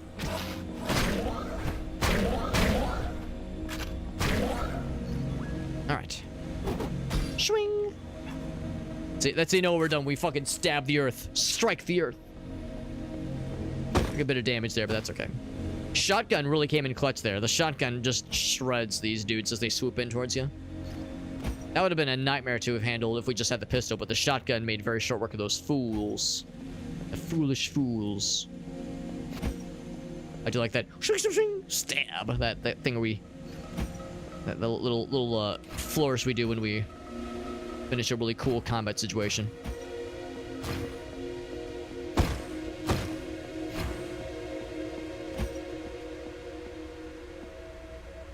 or the mayonnaise kind of pasta salad. I usually avoid the mayonnaise stuff myself, but I think I understand the appeal though. Not a big of a fan of Italian dressing on noodles. I like Italian. I mean, I guess that would be pasta salad, like the traditional pasta salad. Right? I guess there's different kinds of traditions because I prefer the one you described, Shock Value. But that's the thing. Do I consider pasta salad a salad? I mean, for me, a salad is like has greens and like leafy things in it. You know, leafy greens. So, I mean, yes, I acknowledge it's called a pasta salad, but is it really a salad? I enjoy it. I like pasta salad, the traditional kind. But do I call it a salad though? To me, it's just weird but nice cold pasta. It's just cold pasta. And I like it because I like pasta. I like pasta more than I like regular salads. So, yeah, it's a weird one. It's a weird one for sure. Teleport. Ooh, we got like a special animation for that teleport. Like a potato salad kind of guy. Oh, we're up here now. We did something. Can I jump down? I sure can. So there's 4 of those to do. Is there something else along this left-hand side to explore? Explorificate. Not a huge potato salad guy. Part is I'm just not a huge mayonnaise guy, honestly. That's probably another reason why I don't really like mayonnaise-based pasta salads. The common thread here is mayonnaise. I'm just not a big mayonnaise guy. So yeah, I think we took the teleport and then but we could have continued going south. So now I shall continue going south. Southwardsly. And then we have a bridge. A bridge too far, maybe? Or a bridge not too far enough. There's the fella. You saw him from a distance. Here is the frozen corpse of this demigod thing. What about mayonnaise, Alex? Well, you got me there. You got my ass there. Alright, so we can... Of course, we can obviously go that way. I can't actually, like, follow the corpse. If I were to try to dodge down, I would just fall and take damage. Is there anything else over here before we commit to going that way? I think I see a secret. And not very well hidden secret, but a secret no less. Go that way. Woo!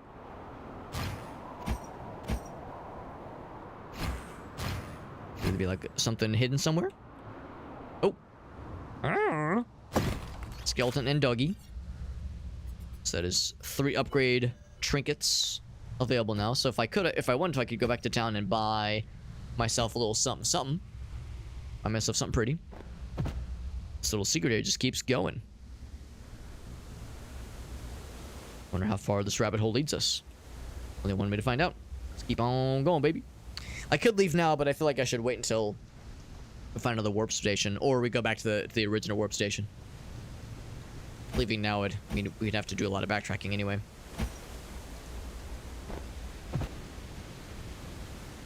Next one would probably be the melee weapon upgrade to deflect projectiles. That'd be pretty sneaky, pretty nifty and sneaky.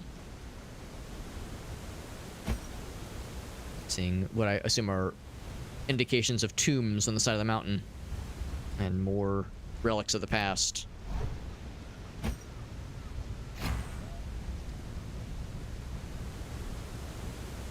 Let's go down then. What is this all leading towards? Oh, more like sad, spooky areas that are just derelict zones that are past their prime and full of dead things. Dead and enormous things and like, I don't know, just all this like indication of like grandiose technology and or mythology that is all dead, and we're just trying to make sense of whatever remains. Now, is this the intro from the game? Are we back in the tutorial area? I think we were back to the tutorial area. So interesting, because yeah, this feels familiar. It said hold E to pick up items. I don't know if there's any benefit to going through here again. I'm not sure if this is one of those where like, oh yes, you have like a new path open to you of it, like kind of like in what was it? In Dark Souls 1, if you come back to that starting area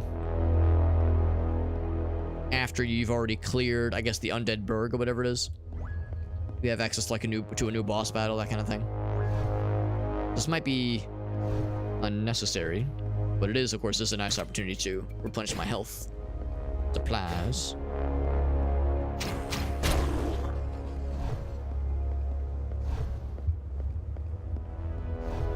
We got Formidable Thunder. What's up, bud?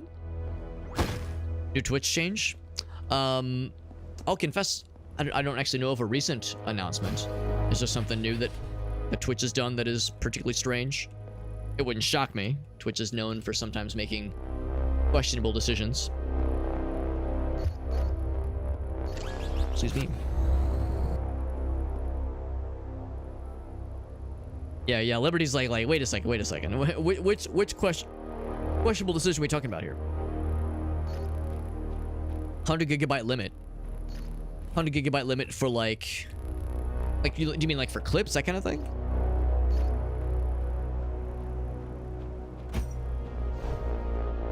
Yeah, we've already been through this area, so I'm pretty certain that we're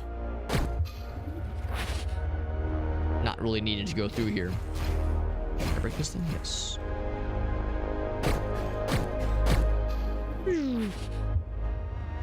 100 hours. Oh, 100 hour storage limit across. Oh, highlights and uploads. That is disappointing. It's not terribly surprising. Not terribly surprising. To be honest, I'm kind of surprised that they're only just now implementing that as a restriction. Because, yeah, now I think about it, I'm a little bit surprised they didn't do it sooner. Doesn't make it any less annoying. But yeah, that is a shame.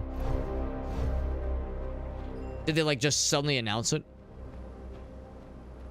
Go up that way. I guess I could do a quick looky-loo over here, but... yeah, I've already done all this. Yeah, there's really nothing else new for us. I was thinking maybe there'd be something cool we would discover here, but it's all been pretty samey so far. Yeah, so it's hours, not gigabytes. Ugh, that's... well, actually, I guess 100 hours would be more than 100 gigabytes, generally speaking, but still though, that's gonna be rough. I know of a couple streamers that do save a lot of highlights and do utilize the upload feature. Not a ton of people utilize the Twitch upload feature. To be honest, I've kind of assumed they were going to take away the upload feature after a bit. I think there are people that stream on Twitch that don't even know you can upload video to Twitch. Obviously, you could, yeah, of course, we're streaming. You're streaming an uploaded bitrate footage, content to the platform. So, of course, there's that style of uploading content. But I mean uploading like a video, like a YouTube video, that kind of thing, like an edited thing. Yeah, I just kind of assumed they would remove that eventually just because it's expensive. You know, it's expensive storing all, well, maybe it's not that expensive for Twitch because not a ton of people utilize it, but it wouldn't surprise me if at some point it would become not really worth maintaining. So I guess I'm glad they're not like removing highlights, because I was worried that that's where they would go. They would just be like, all right, no more highlights, they're done. Uploads are gone forever. Like, I was worried they would take that approach. There's this nice little site once again. What we got near the start of the game. So I should just have us loop back around to, I guess, where the one guy found us. And if that is a dead end, we can just warp back, obviously. I think we'd already been here. Then I not get a notification. I'll confess, I actually haven't gone to the Twitch homepage in a couple of hours, in probably several hours. So I haven't looked at my notifications yet. Oh, I apparently have not been here. Another key. Nice. And then get another upgrade thingy. Very nice. So I've not been here. I guess my guy must have passed out just and had that whole like sequence happen where the one dude rescued us. That probably happened just before we got to this point.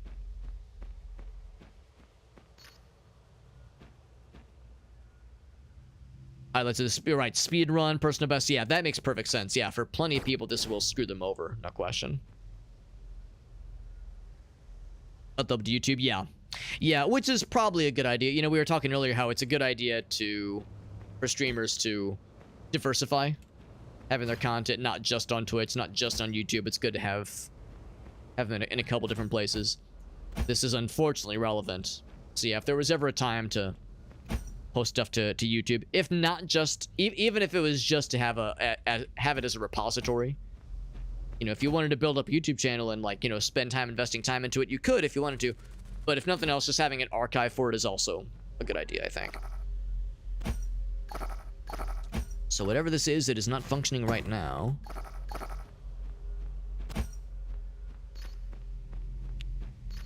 Anything with this right here. And maybe this kind of answers my question then. So we were finding these tablets, we were activating them. And when we activate them, I guess it's populating this slate of tablets here. I'm guessing once you have all those populated, it produces something here, maybe. Does it affect partners? I would assume. I would assume it would affect everybody. Maybe partners would have a higher limit. So instead of 100 hours, it might be 200 or something like that. I could be wrong. It might be the kind of thing where Twitch is saying, well, it's more expensive for non-partners. Or rather, it's not expensive enough for partners, since there's not as many of them. So that might be like a perk that they're considering. So now I think we're back in the main area, I think. Yeah, this is the base. So teleport us back. Here's Bird Friend. Can't really talk to him. He just kind of makes a noise at us. Okay, so that was just another kind of elaborate way for us to get back to the main area. Interesting how it led back to the tutorial zone. It's kind of neat. Didn't get us any closer to one of the little gem things. That's fine. Since we're here, I might as well get that sword upgrade. Like, the charge sounds cool, but the reality is I'm not going to use it as often. I think the projectile deflection sounds a little bit nicer. Let's go for that one. Cool.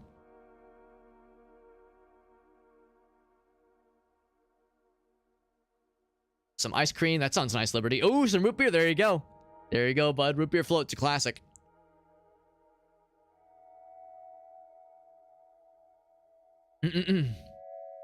What if, yeah, parts of YouTube start going away?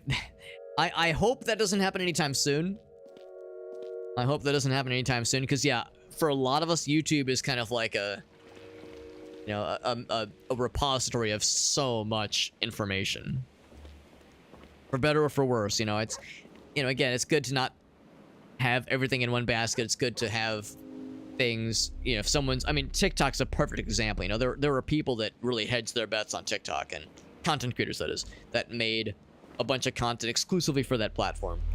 And of course, we'd been hearing rumblings for a while that, oh, it might go away, and then it went away for like 14 hours, and then it came back, and now it might go away again. You know, a lot of people that primarily were producing content for TikTok have realized that you know, how fragile and not guaranteed that is. So a lot of other folks now have started branching out onto YouTube Shorts, Instagram Reels, that kind of thing, Facebook Reels, which is good. So yeah, it's good to have, you know, something uploaded, ideally to a second place if possible. But for YouTube, I mean, it's been around for so long. It's kind of been the standard for a long time now. So yeah, if YouTube, you know, goes away or some shit, or becomes compromised in some way, then yeah, that's it's gonna screw over a lot of people and diminish the ability to access a lot of video content, for sure. Hopefully nothing like that will happen anytime soon. We're probably safe to go ahead and go this way. especially when it comes to like dormant channels that, you know, uploaded some great stuff years ago that have not been uploaded elsewhere. I mean, of course, there's always re-uploads. You know, if a channel ever gets like some kind of copyright strike and it goes away, if it's like a really well-known video, somebody probably has a backup somewhere that can get re-uploaded somewhere else. But still, it would be harsh, no question. Oh, is it one of those where the platforms are gonna fall away? Oh, secret. Like a library. A library. Alright, now I see it. A little shape like this. I want to plant a bomb there. I've played enough Zelda games. I want to plant a bomb there. It doesn't make a different noise, but still, I want to see. I want to see what that's gonna lead. Some Infinite Fusion. That's a fun game. I haven't played it in a long time.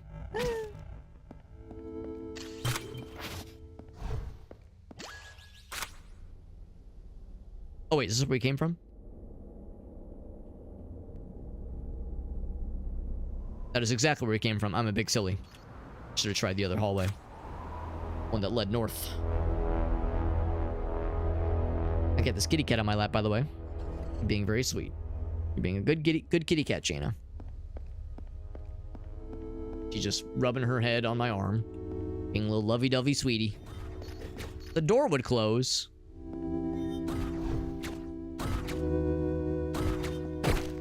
Oh, I have the wrong gun. Give me the shotgun. There we go. Ouch. Ouch. Alright, I can deflect projectiles now. Like that. But you feel really silly now, don't you? Good. You should feel silly. With my projectile deflecting abilities. And of course we were playing so much of... Oh god. So much of that that Jedi Power Battles game, that goofy ass Star Wars game we played last week. We played a decent bit of that over, you know, just one day, obviously. And so much of that game is really reliant on you getting good with the timing, on deflecting shots back at your enemies, like blaster shots, that is. And it is brutal. The game is good, but it is a brutal game.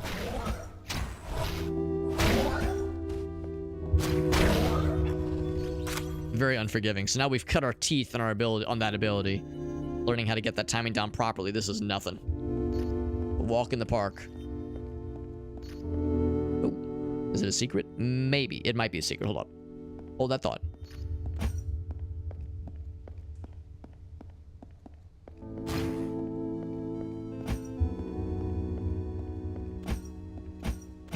Anything else breakable? There's not. So this is obviously where we want to go. However, we'll go this questionable, forbidden, maybe not forbidden, but mysterious path first. It's not that mysterious. It just gets to one of these. Swing.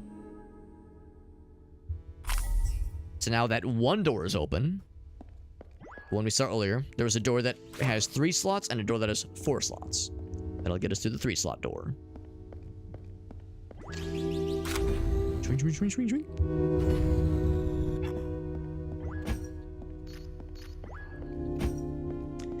Earlier we were seeing, like, as we were getting closer towards the top of the mountain, we were seeing more like frozen, iced over areas, and sure enough, we're seeing some icy areas. That's how it feels right now in the Midwest, because it's cold as fuck in there. Ouch. When I said in there, I mean in here. Ouch. I'm dead. It's been cold and miserable out here. It was like 12 degrees today. The snow really wasn't too bad. It's just the crappy ass temperatures that have sucked.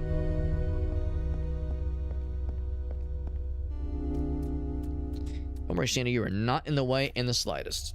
You are not in the way in the slightest, Sheena. Come here. This way. There we go. We're in the Midwest. I live in St. Louis. Which is pretty much, geographically speaking, just right in the middle of the continental United States. So we are like right in the middle of the country. And it's been especially cold and cruel. Ouch. Ouch, I'm dead. God damn, this is a tricky area to navigate. And not good shot. Let's go and heal now. I'm not sure it's going to protect me too much. More like these nuts. I'm in the mid. I'm in the western area of the mid. Yes. The western areas of being mid. It's how I live. It's how I live my life, just being mid.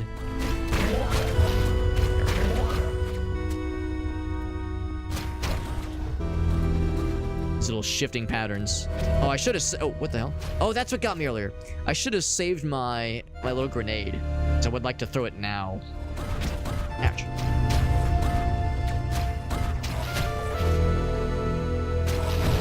Oh, he still got me. Damn it. That does 2 damage. Little laser shots. So I'm gonna save that grenade so I can use it later and blast the asses.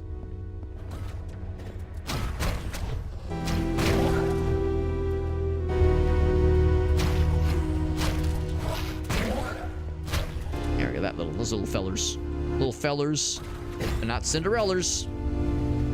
Shit.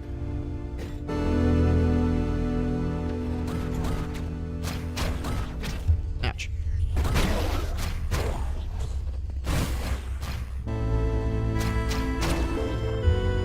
Is that it? Go and heal.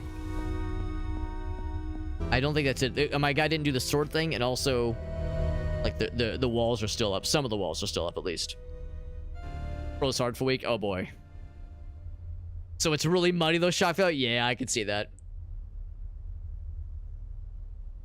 We had some combination of what you just described, like a month or so ago. We had like a foot of snow. We had like a foot of snow, and then it got really warm for a day, and then just got blisteringly cold for like 4 days in a row. And then that pattern would repeat. It would get warm again for like 1 day, like 40, 50 degrees, and then drop to like 20 degrees, like 10 degrees for like a few more days after that. So we had this layer of like a lot of snow, and then it started to melt, and then it would refreeze, and then it would melt a little bit more, then refreeze, melt a little bit more, refreeze. So the parts of the sidewalk that people shoveled early were really easy to walk across and like easy to drive across. Parts of the streets that were plowed early. The parts of the area of like the sidewalks and streets that were not plowed or shoveled fairly early on were fucking miserable.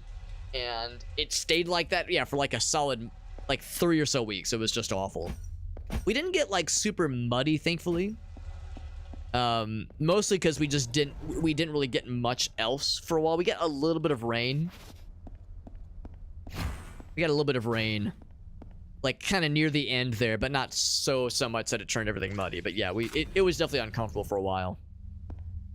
We have Kansas City in Missouri and Kansas. You're correct. It is bizarre. Yeah. Yeah, of course, Missouri has frequently been in the, well, okay, let's be real. If Missouri is in the news, it's because the state legislature is doing something fucking stupid, or the Kansas City Chiefs are doing well as a football team. Of course, they did not do so well in the Super Bowl. That starting half. Now listen, I'm not a huge sports guy, but from what I understand, the Chiefs performed so poorly in the Super Bowl that like it was considered that their starting half of the Super Bowl was like one of the worst performing. I was like to see if there's anything down there. It was one of the worst performances from like any football team ever in the first half of a Super Bowl, like in the history of time. Like it's in the recorded history of Super Bowls. That first half was like so awful for the Chiefs. It was like record setting how bad it was. They were like down 24-0 by the end of the first half. It was just a blowout.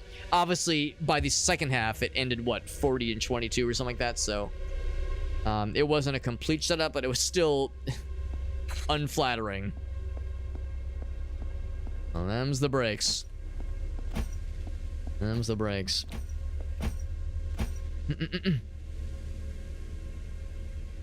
Was I happy for the Eagles? I mean, I like I said, I'm not a huge sports guy. Did I really care? Not really. I was just hanging out with my friends. We, like, a bunch of us got together.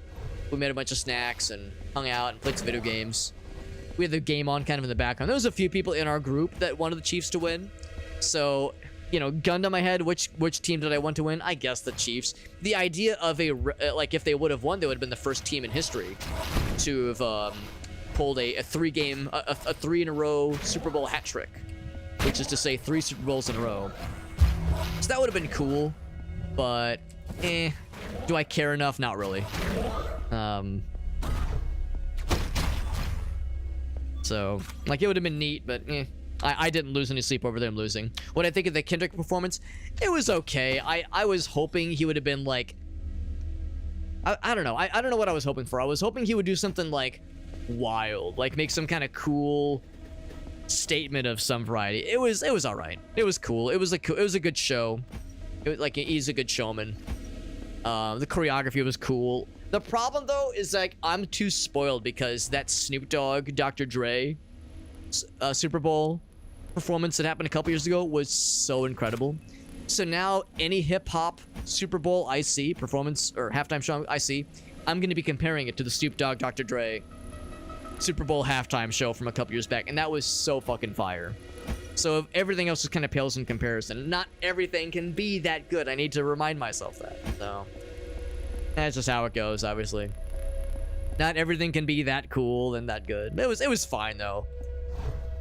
Like, what I will say about the Kendrick performance is that it's a hell of a capstone to what we thought was just going to be a little bit of beef between two hip hop stars, Drake and Kendrick. A lot of us were like, oh, they'll do a couple diss tracks, blah blah blah, and it'll all blow over. And let's be real, it probably mostly has blown over. You know, people haven't really been talking about it as much as of late. But the fact that Kendrick takes home a Grammy for his, you know, the ultimate diss track, and then also goes on to perform the Super Bowl and performs the song at the Super Bowl halftime show, the song that got him said Grammy, and it's all just a diss track, you know, against Drake. I mean, it's like the ultimate fuck you towards Drake. Right? If there was any question on who won that diss battle, it's very clearly Kendrick. So, like, you know, that significance of it is it's like comical, or like it's entertaining, I suppose. If I was like a really huge Kendrick fan, I'd be like, I would have been excited, I think. I'm just so on pretty much everything involving the Super Bowl. You know, I'm not a huge Kendrick. I don't dislike him. It's just I'm just not necessarily a fan. Oh shit! I wouldn't say I'm a fan, but I'm definitely not like a non-fan. I'm not like rooting against him at all. Just not necessarily my cup of tea, but not my anti-cup. Not my cup of acid either.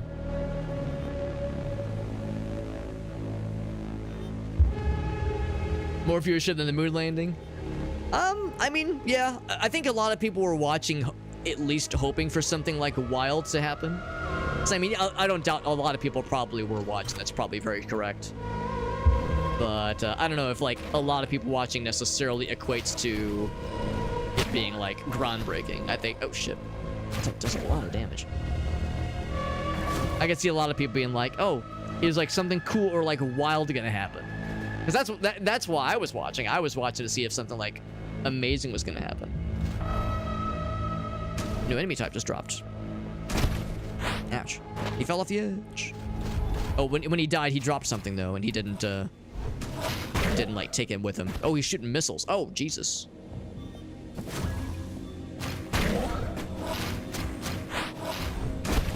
Ouch. Goodness, I think the missiles do friendly fire as well. Gotta have the shotgun for a second though. What am I doing? Not using my shotgun. Whole reason I have this damn thing. Yeah, when an enemy dies off the edge and they drop something, that respawns, which is nice.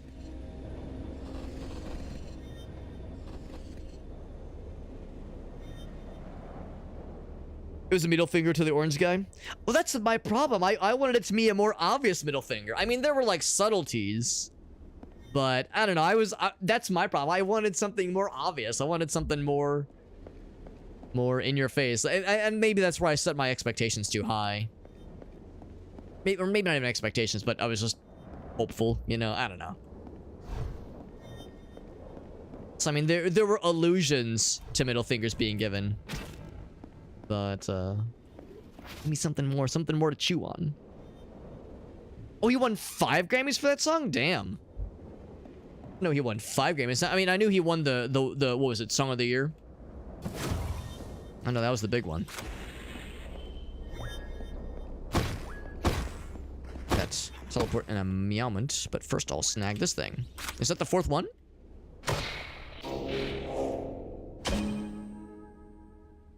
Are we gonna have another horrifying vision of the future? This last time we completed one of those, our guy had a horrifying vision of the future, and it was not good. It might get loud, by the way. Volume warning. The demon.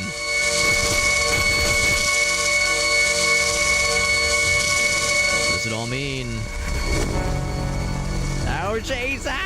Why is it so loud? I've got volume at like 10%. The end game volume is set as low as it possibly can be without muting it. And in those sequences, it gets ball-shatteringly loud. I like them, they're cool, but they're also like, Jesus fucking Christ, turn that thing down! You see, I turned it as low as it can go. It can't go any lower! I'm dead. I'm giving her all she's got, Captain! She can't take much more!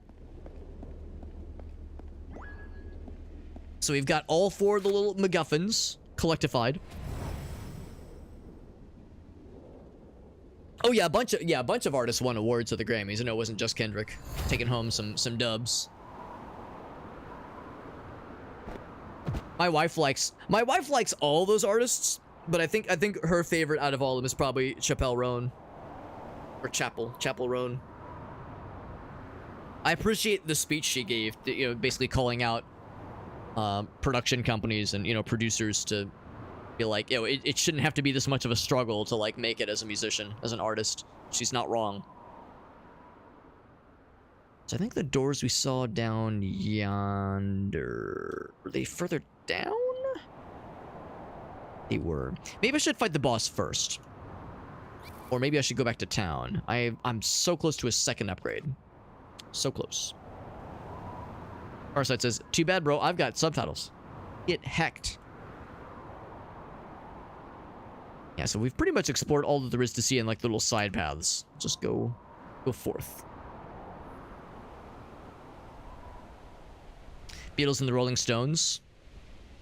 Oh, for that like AI the AI Beatles song. I haven't not even heard to the new Rolling Stones music. I haven't even heard their stuff yet. I think I have to go back. I can't even go to fight the boss right now. Not a big fan of her music. It's probably not for everybody. I like what I've heard. I wouldn't count myself as a super fan, but it's fine. It's pop music. I'm kind of so-so on most modern pop anyway. Not to say that like it's bad. It just I'm kind of so-so on a lot of it.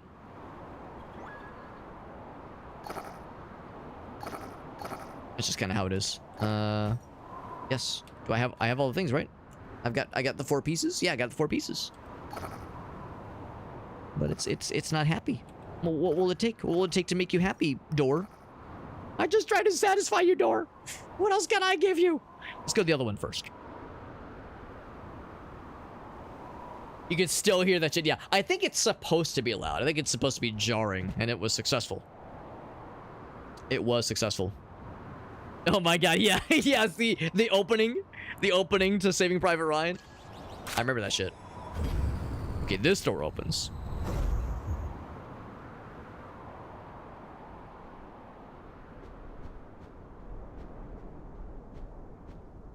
One artist that when it comes to pop music, one artist that I'm always selfishly hoping that she will like stop doing the like playing it safe and do something like fucking weird is Taylor Swift. You know, Taylor Swift, whenever I hear her music, I feel like I'm at Walmart.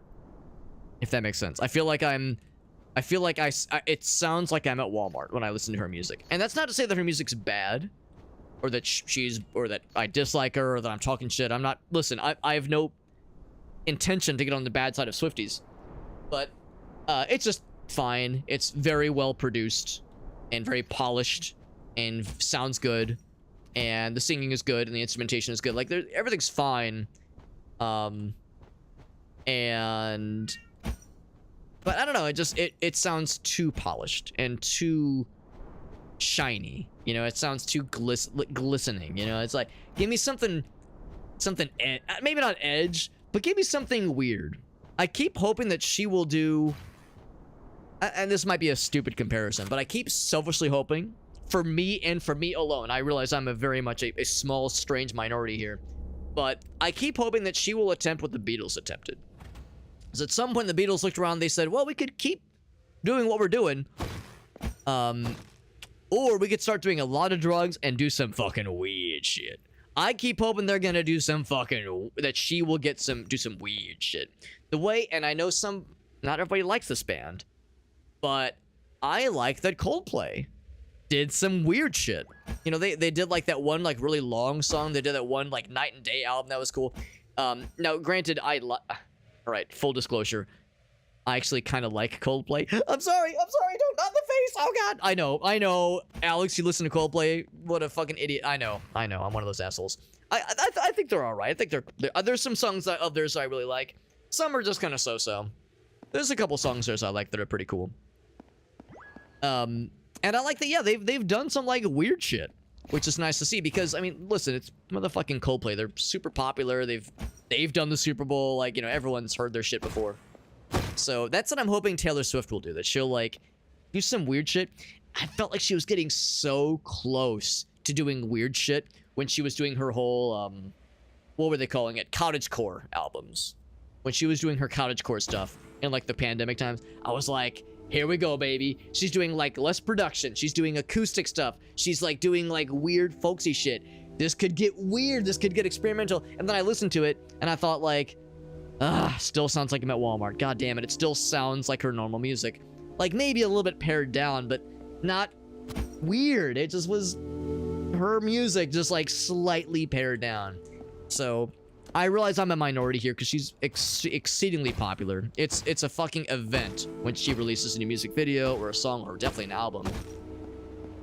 So, you know, she's comfortable. Her fans love her. You know, this is not me saying like, oh, she's not a real artist. She needs to curtail her entire next few projects to me and me alone. Then and only then will she be a real artist, and I will never consider her being real ever. Like, I'm not saying that. I'm just saying, for me, selfishly, I want her to, like, do something fucking bizarre.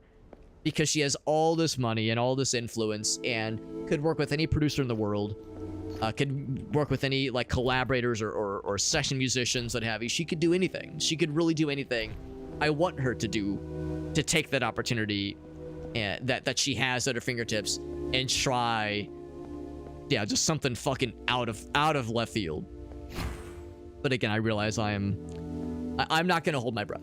I'm not gonna hold my breath. That's a pie in the sky kind of thing. Birds. I don't like these guys. I don't like these guys. Have you ever considered not trying to be heckin' dinguses? Ouch. I'm out of gun. I'm out of gun juice. I'm dead. Get ourselves a Taylor Swift Tiny Tim collab. Bad news, Farsight. Tiny Tim's dead, unfortunately. There's some T-Swift nostalgia. Yeah, I get it. I totally get it. I understand the T-Swift love. Rock and Roll Hall of Fame last year. I don't pay that much attention. Kind of the same way I don't really pay too much attention to the Grammys. I don't pay too much attention to the Rock and Roll Hall of Fame or Oscars or Academy Awards. I don't really follow any of it. Trying to think who got nominated this year. Or who is rumored to get nominated. I don't know. Were some of the ones last year? Fuck, I guess I can't remember. Yeah, I can't remember what last year was, and I can't remember what this year might be. Fuck. Shit, I should remember these things, but I can't. Yeah, I don't know. I mean, I like a lot of music, and I like a lot of old, weird music. So you think I probably ought to pay a little bit more attention.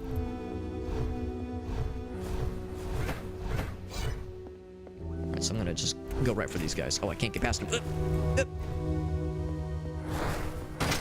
Got a kitty cat who is jamming her face into my arm.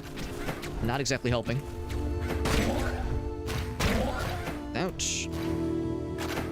Oh, I don't have any heals? I have no heals! Oh, fuck! That happened. How did I run out of heals? That's embarrassing. Do this whole room on a single health bar. Just don't get fucked. Don't get shit on, Alex.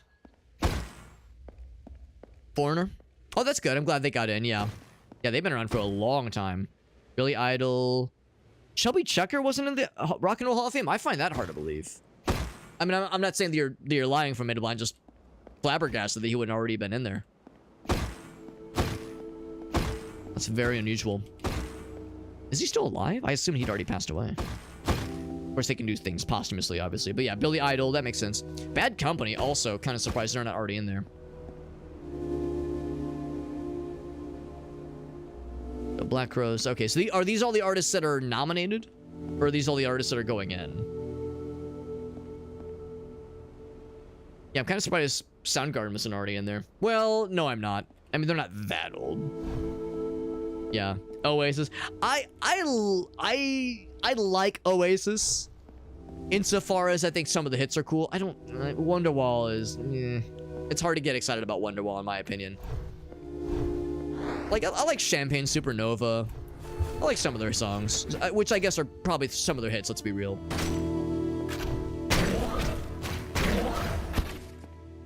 The songs I like are probably mostly hits, but I like them. But also, like, they're angry, mean people. The Gallagher brothers, Jesus fucking Christ, they are so fucking hateful. Like, it's bizarre to me how people so successful and wealthy and powerful, maybe not powerful, but like all this artistic influence could be so fucking petty. And not just at each other. Like, you know, you just read the stuff that they like say about other artists in interviews. It's like, Jesus fucking Christ, who hurt you, bro? My God, it's like, I don't know, I don't know like what abuse they suffered when they were younger or what, but no, my fucking... For some reason I'm thinking I maybe have to kill these guys to open the doors, but I just don't have enough ammo to get them. So yeah, I don't know. I try to just take it at face value because yeah, they are just insufferable. they're just maybe they're not bad people, but they're just they just sound so angry all the time. It's like, it can't be healthy for your blood pressure, bro. Like, good Lord, smoke a fucking joint once in a while. Go take a fucking nap, whatever you need. Jesus Christ. So those are all nominations. Okay. Because there's many of those that to me are like no-brainers. Others are a bit of a stretch, so we'll see. Of course, that's just Manchester. I'm gonna ask an extremely stupid question. Is Manchester? I'm sorry. Is that northern? I'm trying to remember. I don't know. Is it Scotland? Is it Scotland? I'd have to look at Google Maps. I'd have to cheat. I'm sorry. It's not Northern Ireland, is it? It's obviously not United Kingdom. Or, that's a stupid thing to say. Obviously not Britain. That guy's out. 3 health bars.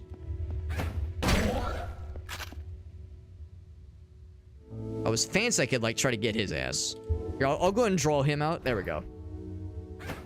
There we go.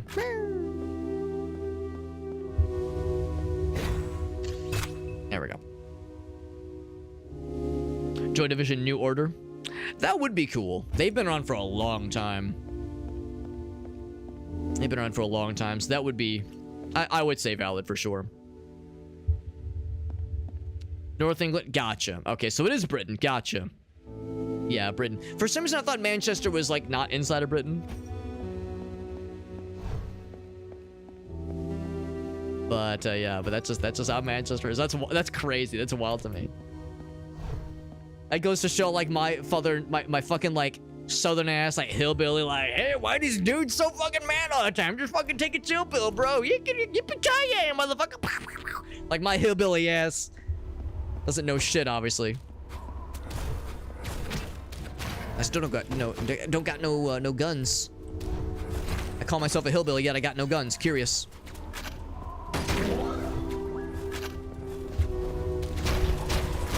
Also don't have a ton of healing. I'm also dead. I think I had 1 heal left.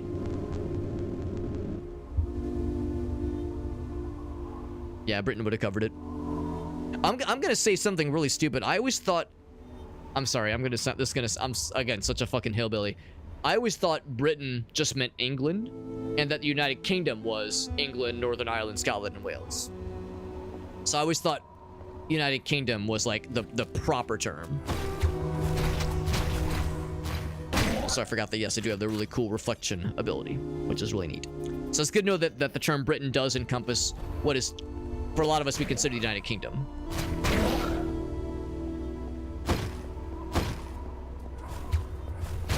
So I at least know that much. Things like that landmass of an island, plus the additional smaller landmass next to it. It's like, oh, these are all like encompassing one country technically.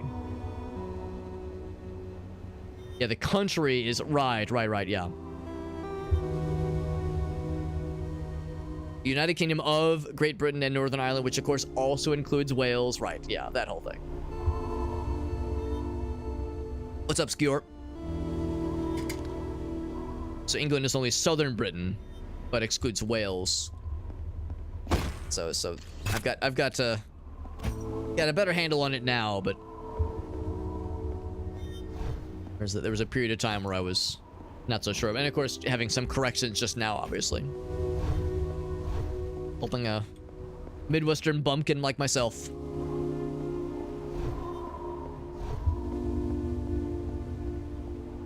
So I've got more healing points now, which is good.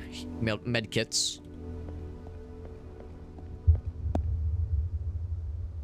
Probably can't just warp over there. Yeah, that would. Oh, whoops. I was looking to see if there's like a little ledge. Yeah, no ledges.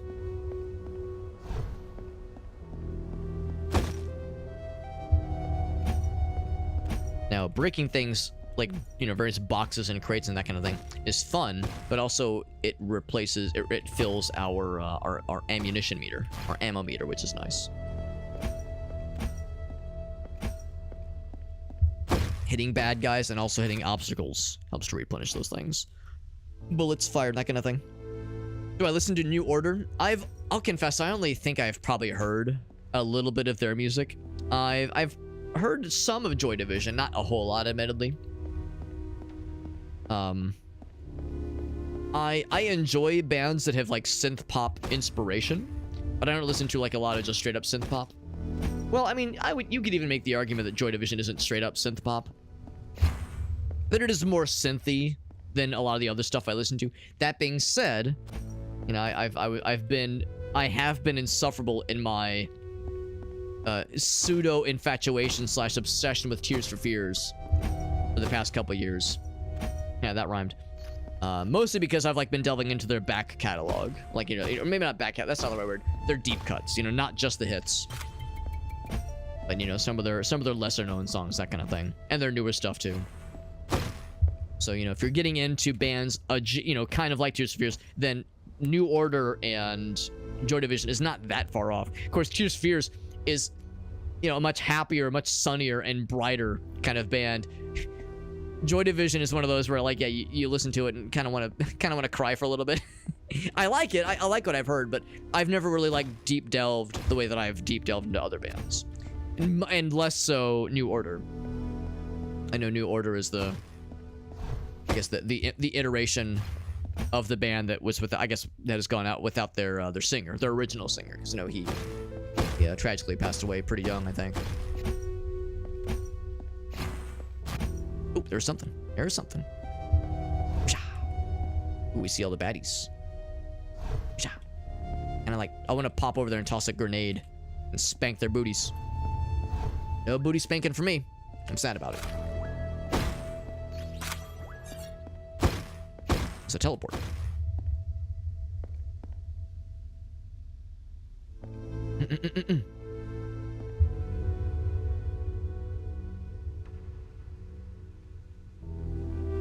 All those places were Celtic until the Germanic people invaded? I'm shocked. Not that shocked. Wait. Actually, Skjor says they were all Celtic until the Germanic peoples invaded Hobbit. They invaded me? They invaded me? Shit! Batten down the hatches. Lock the doors. The Germanic people are invading. I always knew they would. After all these years, they couldn't resist my booty. I can't say I blame them. Hiya! Oh, I pressed the wrong button. Hiya! I got shot, but I fucking exploded their asses. Now who's laughing?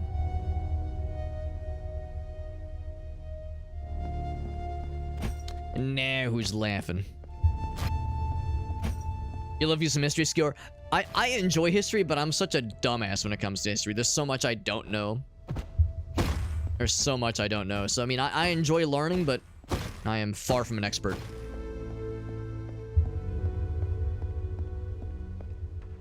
It was in Pretty in Pink? I didn't know that. Actually, oh, wait, no.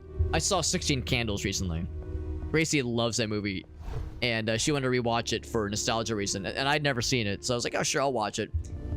Man, oh man, that movie has not aged well. I shouldn't, like, shit on it, because I know some people love that movie, but I was not, I was like, oh boy, I don't know, this is rough.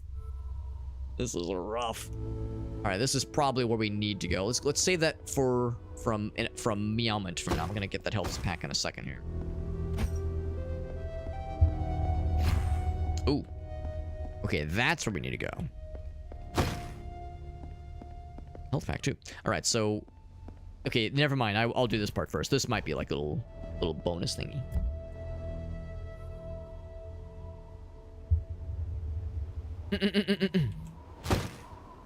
Just gonna spawn more baddies. Just broke that skeleton. Broke his entire face. I done did it. Breton is a language. I did not know that. I'm guessing that's separate from English.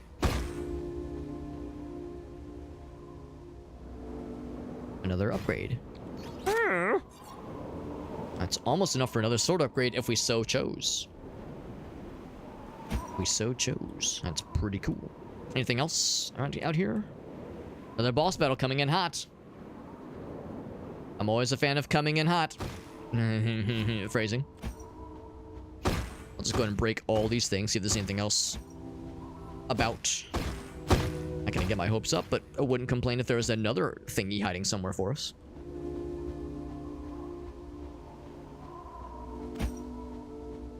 John Hughes, is that the director? Good soundtracks. One movie that had a soundtrack... One movie that I saw when I was like 13 years old. I probably saw it too young to be able to appreciate it, honestly. That apparently had a really good soundtrack was Donnie Darko. I've seen it once, and I'll be honest, I didn't love it the way that other 13-year-olds around me did. It was like mysterious and interesting, but I don't know if I would like. I know people that movie like became their whole ass personality for like a good 6 months or so. And I know, and there's not a ton of parts of that movie that I remember really well, and I definitely don't remember the soundtrack, but I know a lot of people talk about that movie's soundtrack as being like groundbreaking. So part of me wants to rewatch that movie as an adult and see how it holds up, see how it shakes up. Would it be Breton as a language?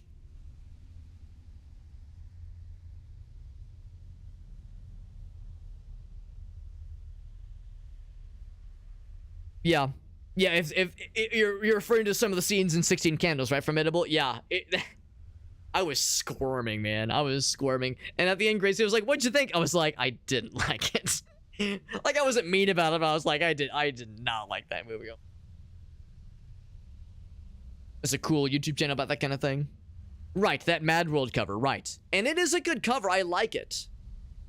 I like that cover. Think the cover's better? It's definitely different. It's like wildly different. I don't know if it's better. It's probably more popular, probably. I think that's probably safe to say. 80s movie binge. That's always a solid choice. Going in on like some crazy ass movie binge, that can be a lot of fun. Boss battle. He likes his squares. He likes his Hollywood squares. Luckily for him, or luckily for me rather, I can dodge like the best of them. Ouch. Until I don't. Until I do not dodge. Birds. I've been informed you guys know the word. You guys are, I don't know if you guys have heard. Oh god. I'm dead. This is gonna be a harder fight, no question. Definitely a harder fight.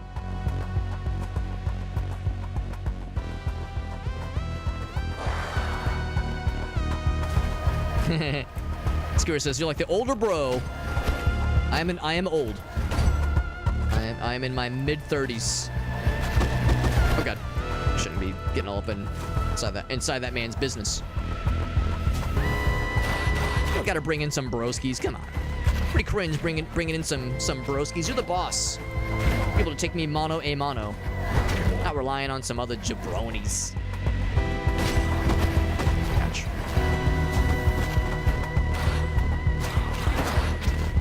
Gotta heal.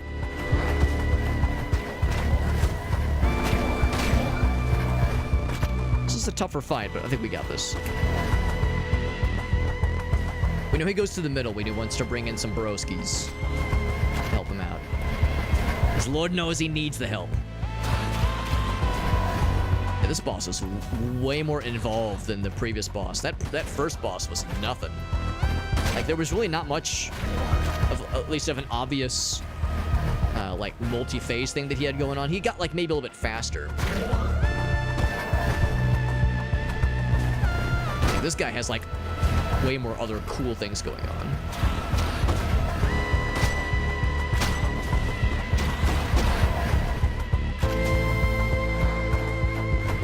I'm surprised he's like only summoning the one enemy type. I was thinking, oh, he'd maybe throw out some more enemy types at us.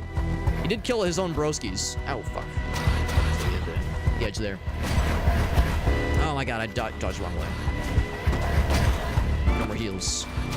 Let's do or die. Whoop! And we did. His head fell off, bro. Jesus. Brutal.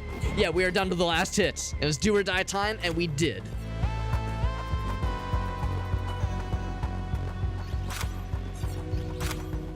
Lots of upgrades ready now, baby.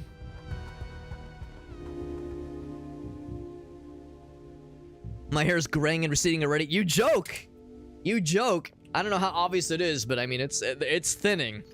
It's definitely thinning, no question. No question. But I mean, I turned 36 in a few months. And by a few months, I mean almost exactly 1 month. Why do I keep saying a few months? In 1 month, almost exactly, I turned 36. So it's it happens, man. It catches up with all of us. It's okay though. I mean, what can I do about it, right? We just roll with it. That doesn't bother me at all. All jokes aside. Oh, I don't want to fall off the edge because then I'll die and then I'll be sad. Let's go up here. Impressive throne this guy had. Impressive throne.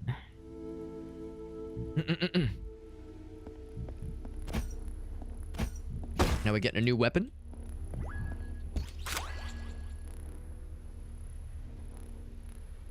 We got a new kind of gun. It is that thing, whatever that thing is. Ooh, maybe that would be sufficient for the stuff we were seeing earlier. Those far away little pillars that need some additional juice to get going.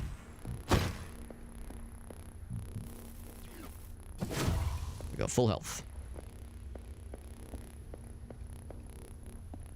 Anything else? We can go left or right. Does it matter? Probably not. Probably not.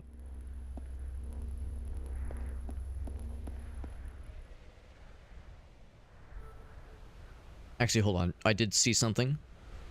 What if they would have hit something right here? Nothing. Okay. What about the other side? Nothing. Okay. That was the last thing I was thinking. I do appreciate that. Oh wait, no, I might have died to that boss 3 times. I was about to say I've defeated both bosses second try, but I think that was I think it took me the 3rd time to get his ass. But yeah, that boss was way more involved than the first one.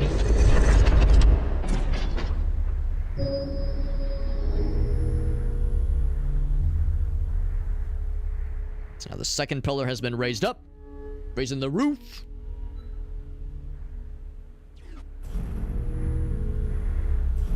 Raising it up, waxing it down.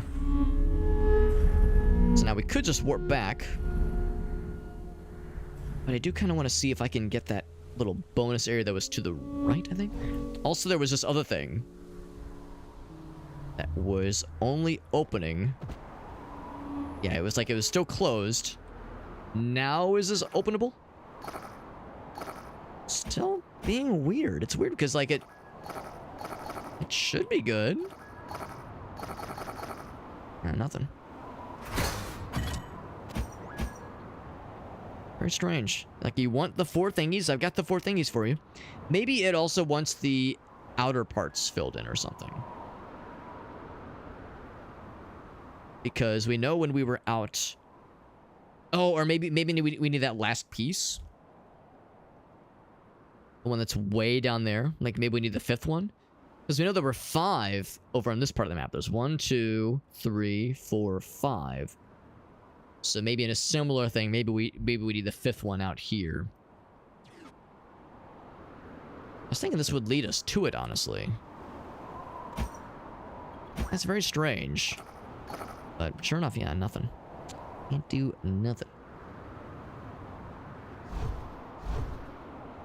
So I think the thing that required the slightly fancier shooty pooty absolutely, clearly a ranged weapon, not like the shotgun, which is a short range weapon. Something that wants a better range. That was on the right hand path, I think. I did find the 3rd one of these.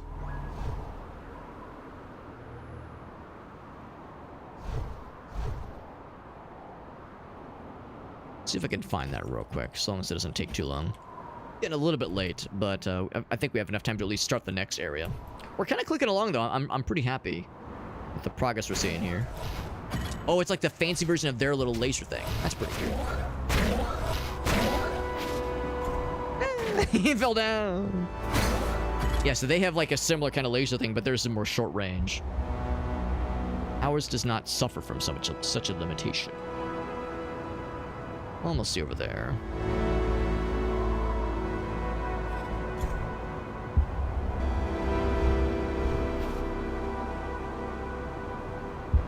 By the way, it just occurred to me what Shockfight was getting at when he said these enemies aren't real. Are you trying to imply that birds aren't real, Farsight? Because that is a very fun conspiracy theory.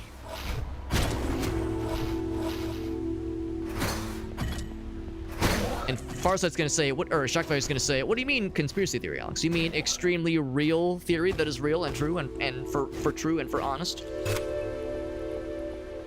Isn't that website birdsaren'treal.com? Yeah, burbsaren'treal.com.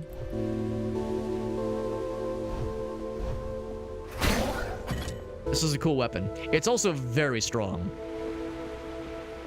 It's very strong and the range is pretty nice. Of course, the shotgun probably does more damage and is probably better when it comes to crowd control.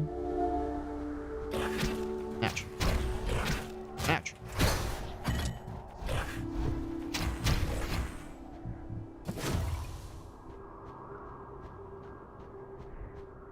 But also, you know, the gun reason right now has does a good job of penetrating through multiple bad guys.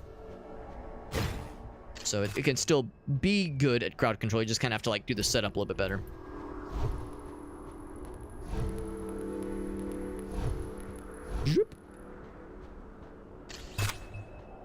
So I think I'm having the same thing I did last time. I couldn't quite remember where we saw that little spot along the right hand side. Maybe it was down further.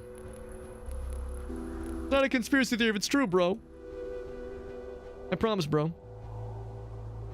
Over there. I remember it was on the right-hand side. I remember that much. Pornhub?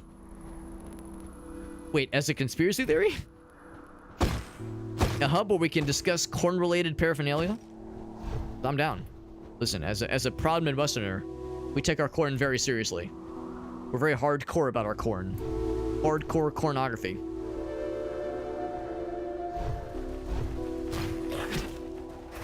Let's actually open. I can get them both.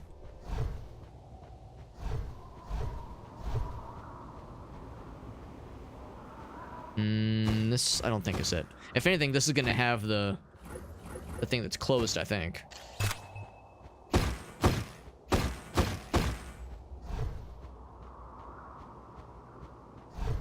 Oops. Oh, it's this guy. Okay, never mind. Yes, he told us the story. Yeah, are there more hubs I don't know about? Are you kidding me? I thought I had all the good ones. You mean there's more?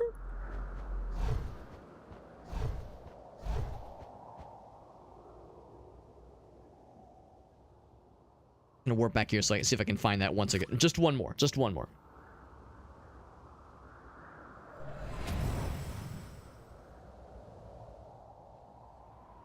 one more attempt to see if I can find that last little piece. It wouldn't be up and to the right, would it? It's possible. It's possible I just missed it. What's up, Pimpy? What about Sworn Hub? Where the best lieges are. You swear to my liege. I thought you were gonna say like swearing. Just like fuck, just loud cursing. I guess that'd be Swear Hub, not Sworn Hub. What about Worm Hub? Where you can like just take really good pictures of your worm.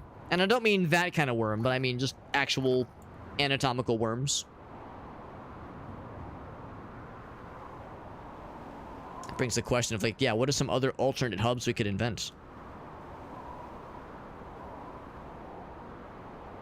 The best leashes. That's a good one. That's a good one. I love it. It wouldn't be in there, I don't think. I don't think it'd be in there. Is a snake a worm? For the intents and purposes of Worm Hub? No.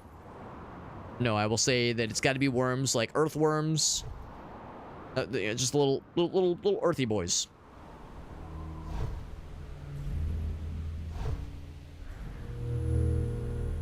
What about a tentacle? I mean, tentacles are worm-like, so I could see somebody getting away with posting some tentacle content on Wormhub, and it getting past the moderation team. You know, it getting past them a little bit. You know, the moderators, they probably would frown upon it, but you know, they can't realistically police every single post that shows up on Wormhub. So some tentacle content is going to pass by, no question. Is mayonnaise a worm? Is mayonnaise an instrument? The answer is yes.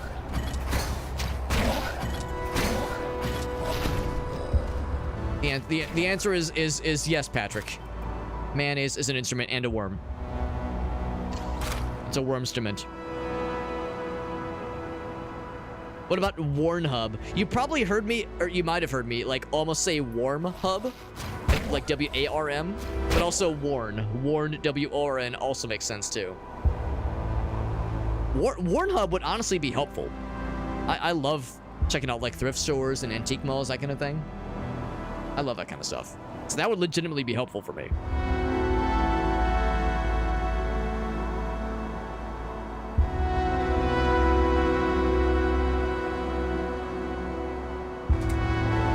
Had to give us some medication with the Worm Hub. Right, yeah. Yeah, for some doggies. For some doggies, that is how it be. Let's see if it's over there. Like I'm just retreading the same areas as I saw earlier. Or was it over here? It was over here. So sure enough, that like laser rifle does the job.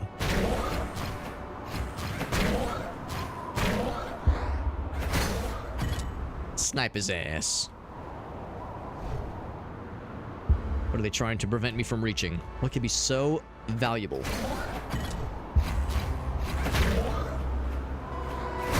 Oh yes, all stand in a line, or not stand, but fly in a line for me, please. Oh, I can't shoot upwards, that makes sense.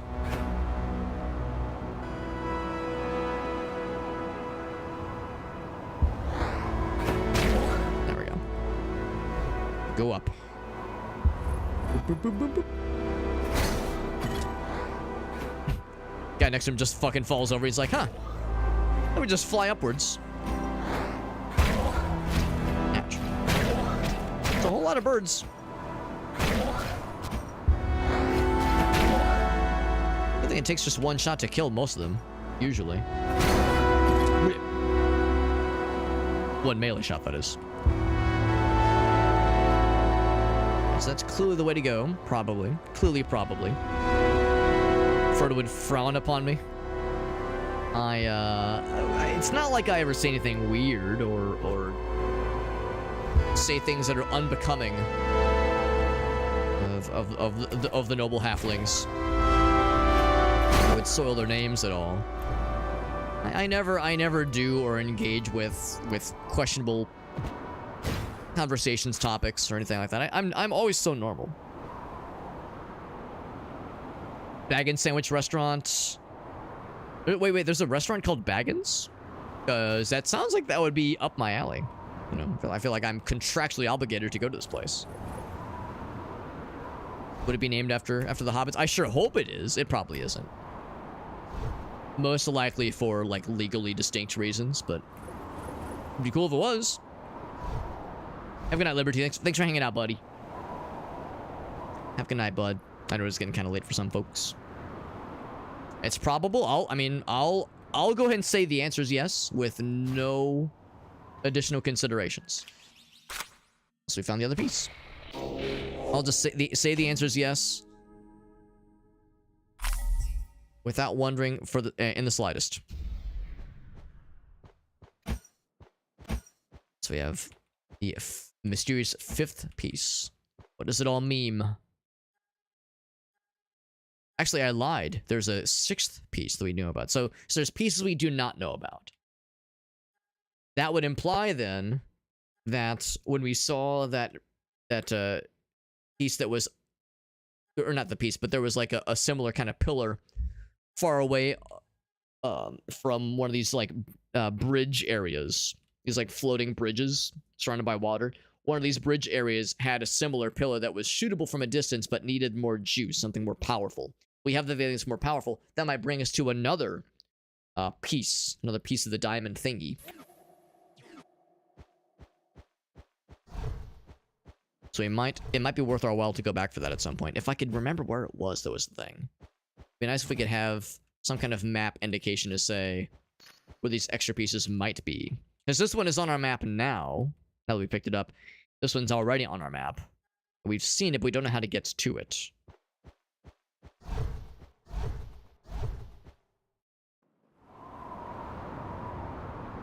Do they have potatoes? Yo, I hope they boil and mash them and stick them in a stew. I would be so down.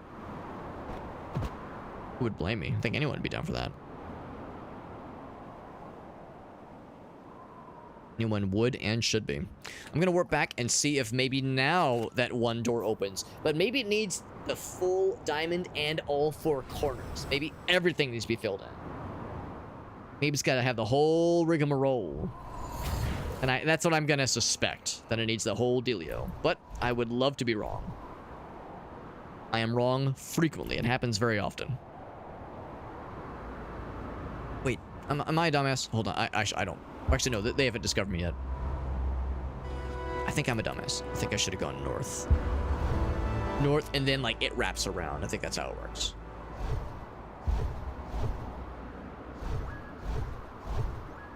Chump, chump.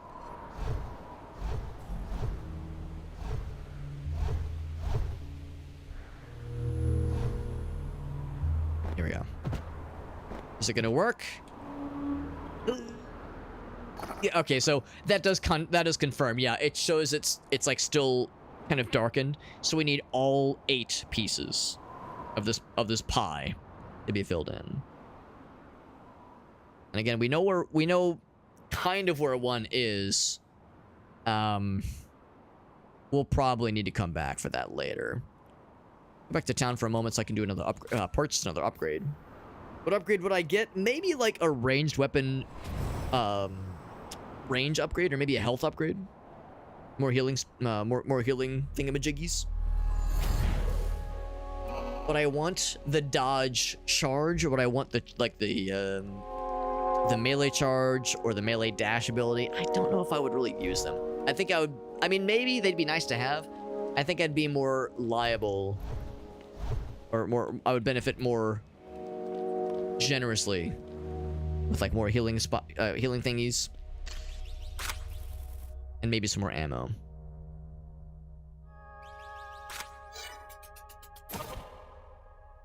Okay, actually that was fairly expensive, so that's fine. We'll just get that one for now. But yeah, 1 additional health pack is good. Does sound good. I want to see if I can find that other station. That is out east. So I feel like we stumbled upon it a decent number of times. I bet I could find it. Bet I could find that shit. Meow.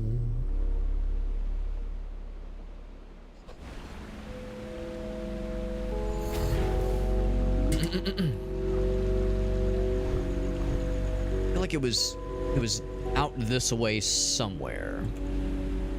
Not that that necessarily narrows it down. Could be down there. Here, let's go north for a bit first.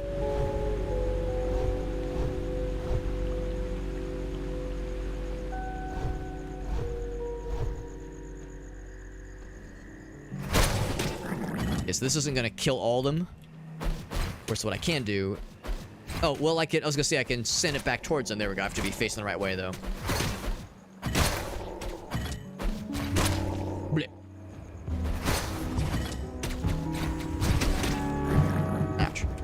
So I'm still getting my ass kicked, just like old times. Even with all these upgrades, I'm still getting shit on, and not in the good way.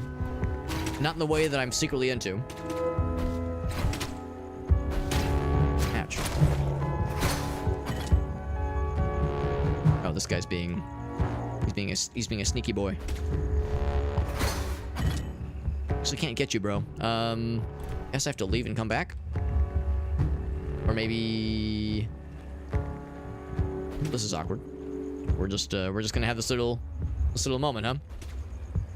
Maybe I go over here. I was thinking, like, if there was something I could do to lower the walls. I think I have to leave and come back. Oh, there we go, there we go. Jump over here. You know you want it. Come on, bro. I could launch my little doohickey. Hey, damn it.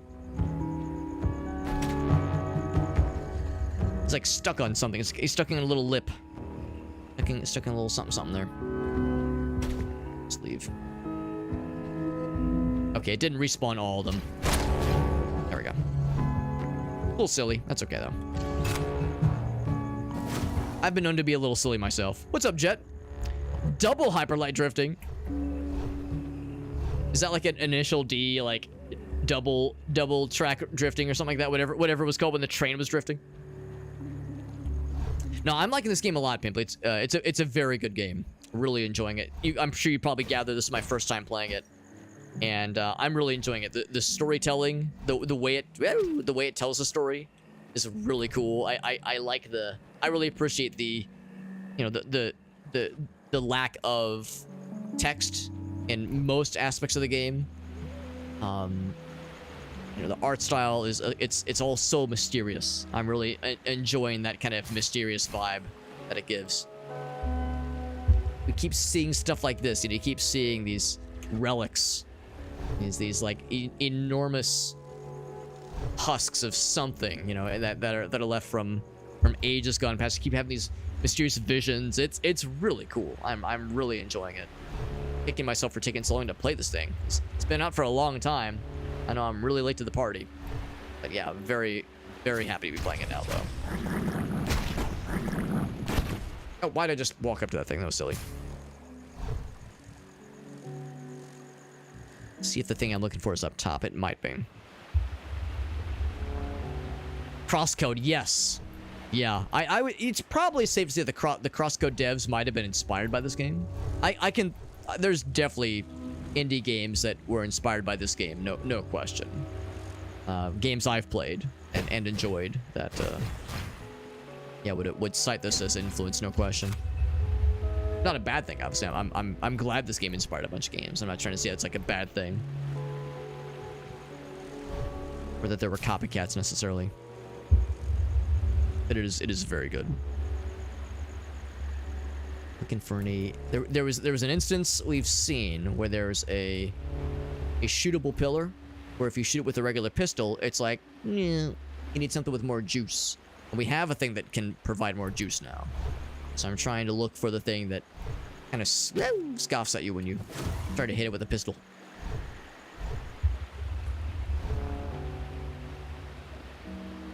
Hyperlight, yeah.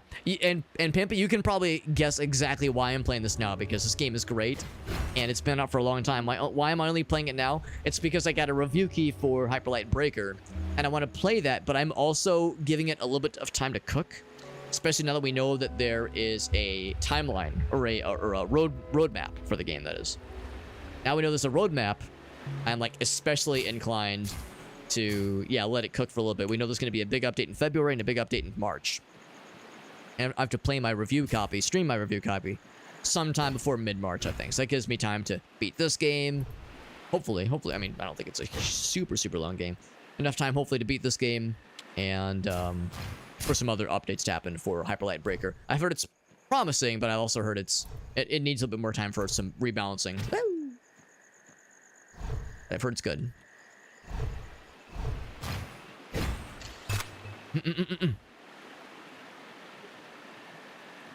Which has been, I would say, like a pretty consistent bit of feedback I've heard from the game, where it's like there's definitely something there.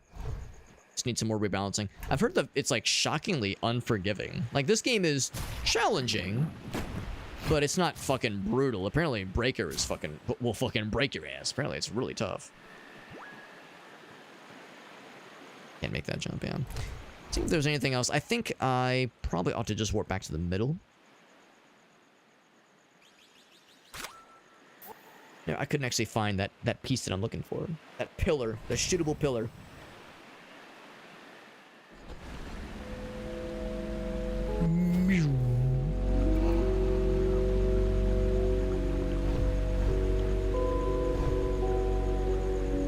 And of course, that right there is where we dropped down upon beating the boss. This brings me to that one combat area. I don't want to refight this again. That's fine. What I'll instead do is take that southern path. Excuse me.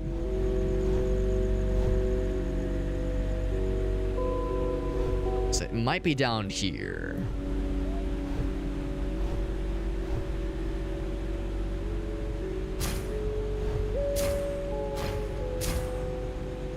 In fact, I mean, it might. I'm pretty sure it's on the surface. I don't think it's in an underground area. I could be wrong. Of course, I think that will connect these two parts. I don't know. I mean, if nothing else, I could always look it up, like where this thing is located. It's just a matter of finding it.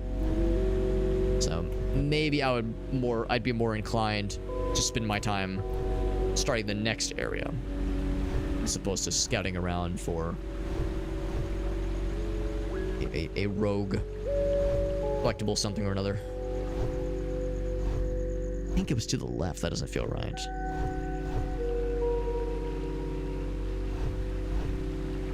What about the north path? That leads to... Oh, that's the church, which probably doesn't have anything new. Still this guy who's sleeping. Person told the story of how they escaped. So... Which is cool. It's cool storytelling, just not what I'm looking for.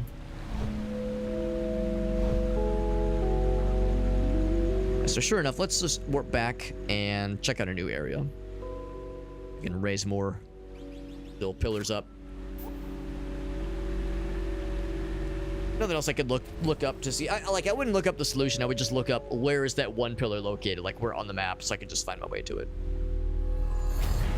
We know there's that one, which if I had to guess will probably lead us to another one of these little gems, these little crystal pieces. We know there's already one on the map over here that we've seen from afar, but we don't know how to get to it because there's a collapsible wall. Or not a collapsible wall, but a like kind of a one-way wall that is blocking us. So there's obviously some other way to reach it. So we'll have to do some more exploring up there eventually. Because I'm assuming what's going to happen is that, yeah, we're going to open up all four of these pillars, and that might even lead to the final area, but at some point in the game is going to say, but wait, there's things you don't have yet. Like, to get the true ending, you need all of the MacGuffins.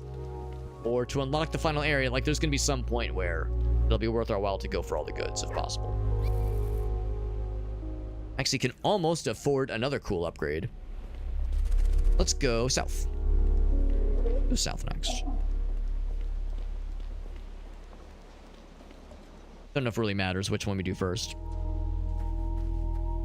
Which ones we hold for last. Yep.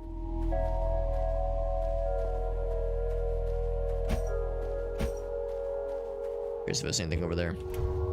There we go. Sometimes getting in those little scrungly little areas that maybe you're not supposed to get into. I just like exploring. I like looking for secrets. Even if it gets me into trouble sometimes.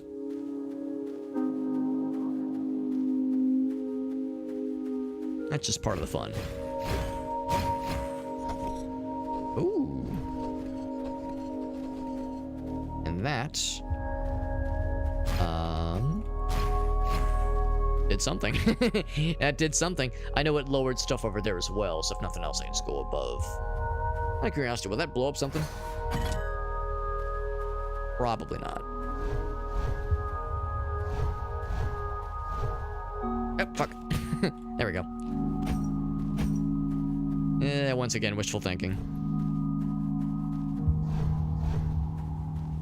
What about over here? Yeah. Oh, look at that. Okay, now I can afford something. Although I think it's 3 upgrade chunks for the last health upgrade. So I think I probably will save for the last health upgrade. And by health upgrade, I mean healing upgrade. Healing pack that I can carry.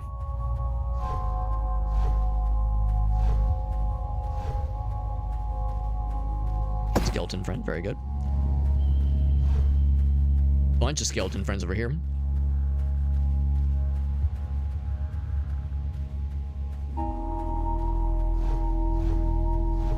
Or these mysterious husks of statues. And here's something very sad and dead.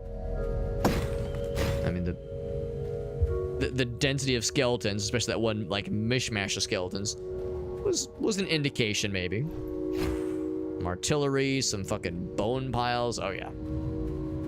Some shit is going down here, no question. But one can't help but think like, oh god, is this just all blood down there? Is that what this is? Something over there. I can see it with my eyeballs. That's not a thing I can land on, is it? With a shot.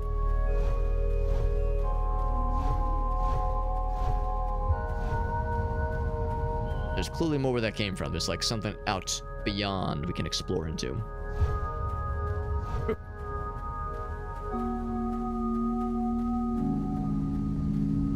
Oh, I clicked outside the window again. Happens more often than you think. I think we got any new cosmetic options with that part of the map we just explored. We found like a whole bunch of cosmetic options in that eastern part of the map. Or the map was a little bit quicker, generally speaking, and a little bit more linear, but didn't find as many extra things, which is fine. Looks like it's pointing to the left. And, well... I might be the doofus. And I don't see it where else. Maybe we have to save this one for last. Maybe this one is kind of special.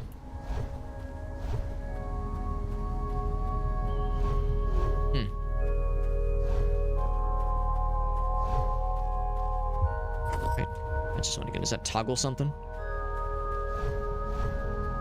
I wouldn't expect it to. That does not, yeah.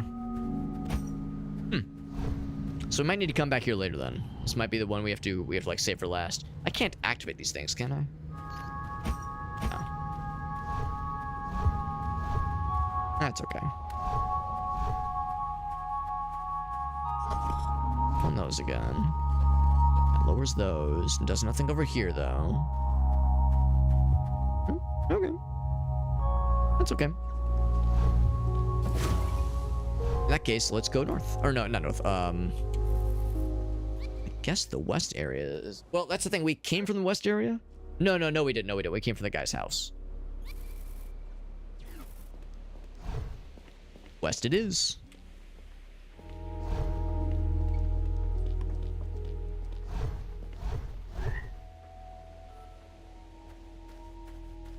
I'm seeing some similar motifs about blood and skeletons. Ooh. Oh, another upgrade. Very nice. And a robot fella. Oh, it's not an upgrade, it's a health point, but still. Take the healing. Oops.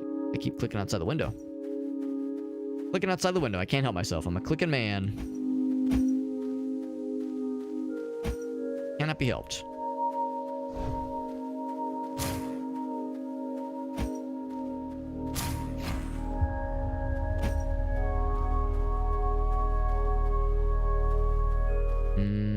Hoya! These singular little robot fellas. Can I make that jump? Huh! Nice swoosh up there. Ah, darn, I thought I was cooking, man. We'll have to find some other way to get up there because I don't think I can slide on through. Darn.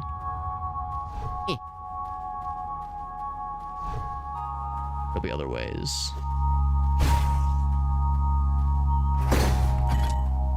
Explode the shit out of those things.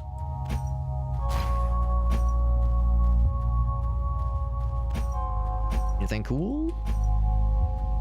Nothing. Nothing cool. Well, I mean, that's not cool. That's not true. It's all cool, just nothing of progress. I mean, this is cool. I mean, look at that shit. Keep waiting for one of these things to like fire back on and activate it when I draw close. And just have it absolutely just kick the shit out of me. Just whoop my entire booty.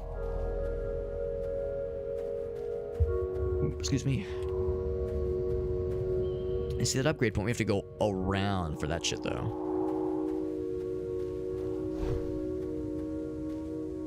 We gotta work for that shit. Can I make that jump? I don't think so. I don't think we can do that one. Robot fellas.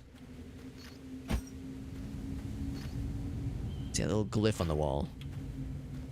Oh, okay, never mind. It's just part of the statue. Little crystals. Oh. Oh. Actually, I mean, yes, I want to check this out, but I want to see if there's anything else here. Ooh, like that, for instance. So we're full on healing. We're all set. We're as set as one can be. All right, now we shall proceed.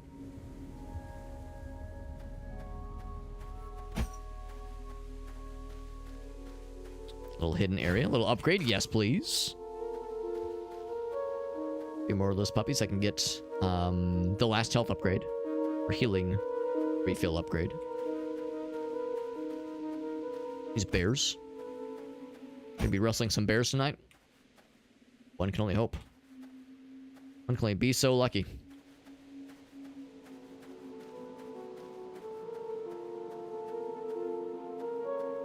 This place is especially like quiet and derelict.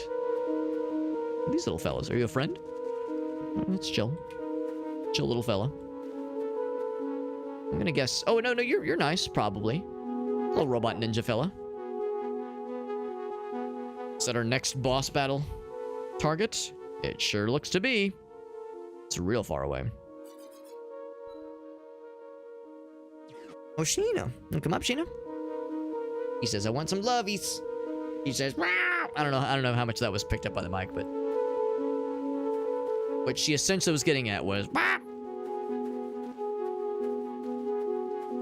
her noises aren't quite that cartoonish, but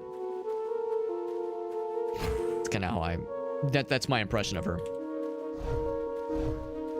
Her health, actually, we're good on health. What's this? I want to pick up the health. I'm good on the health. I want the information about the bear statue. And we're full on health, so we're good there.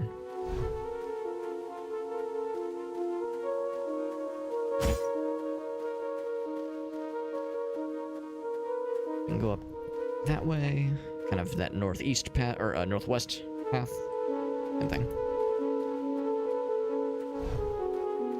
Joop. Skeletons. Just taking some of these bones with me, apparently. Ooh. Is this supposed to be hidden, I wonder? Let's drop down and find out. That's our first gem thingy. Awfully dark, but the lights flicker on. And some corpses, still bloodied. What does it all mean? It's like little cyan, little kind of green blue crystal things piercing into them. Maybe that's what he was wielding. Hard to say.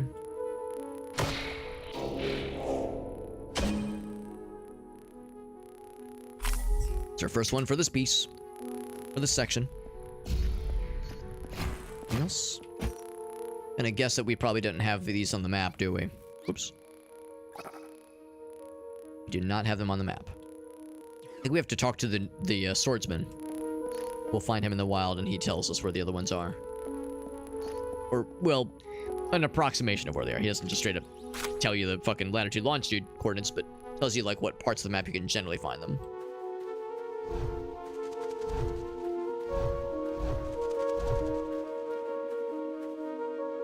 Just notice this guy has, like, claw, like, sickles, almost.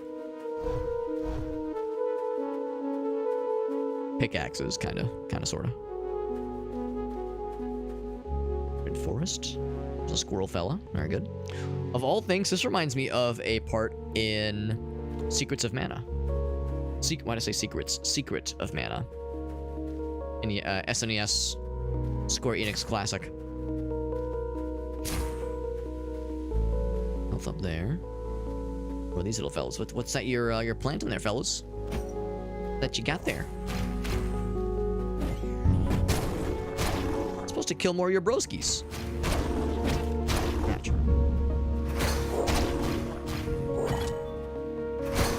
Just line up for me, please. Stand in a line, please. Thank you. Taking that.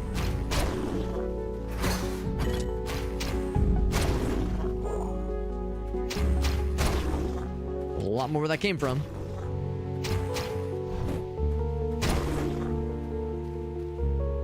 So we got a bunch of them. Kilt. So these are gravestones, maybe? I mean, this looks gravestone-esque. The lights, I mean, maybe that's like some kind of like digital gravestone display. And I'm defiling their graves and doing a horrible offense, giving a horrible offense to their ancestors.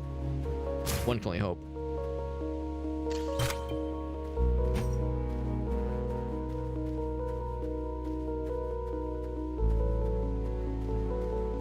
There's an area further north that I can't quite reach. Maybe there's gonna be like another series of upgrades, because there's been a couple instances like that where there's something like too far away to dash into. Those upgrades we've yet to see.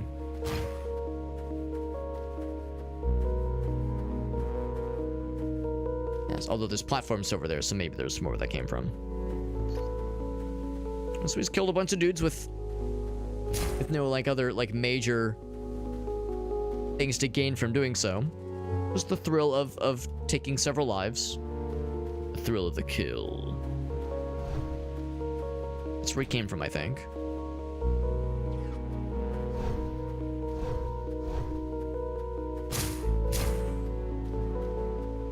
A box. Oh. I think it was a heal. It was probably a heal. Kind of a waste because I was already at full health.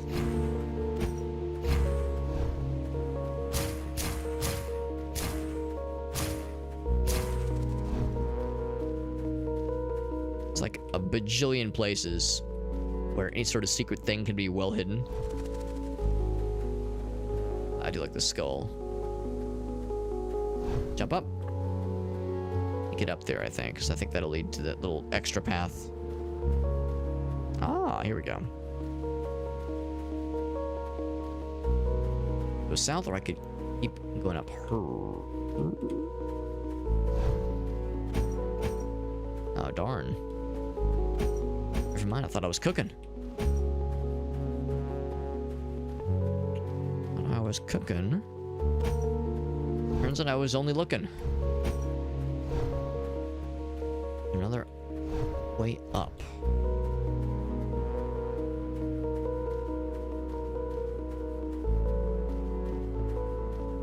Maybe there'll be another way. Maybe something else to like wrap around.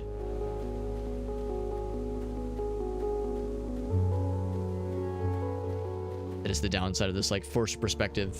There's things that, like, if I had eyeballs where the protagonist was, I could see what the walls looked like, and I could see what was hiding behind them, but I can't.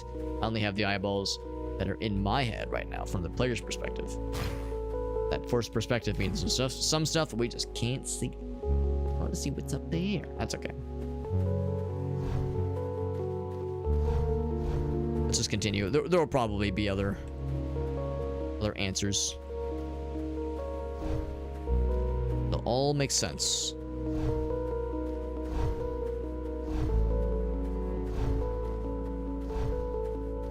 I'm gonna take that southern exit. I had to guess we're probably getting kind of close to the teleport. Oops. Ooh, this is something. And I jump into the well.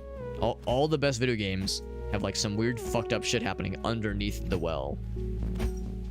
Some weird buffoonery is happening down there. And I'm gonna get to the bottom of it.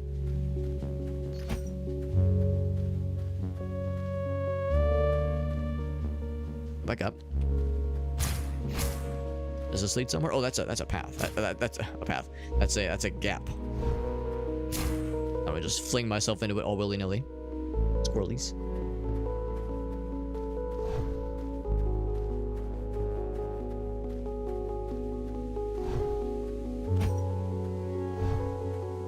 Okay. This is actually more akin to what I was hoping to see.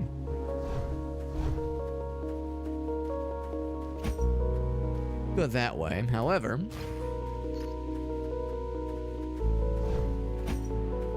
this excites me greatly.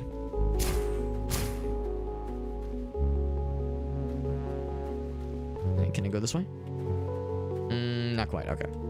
Maybe this would lead us to that other little secret area we saw.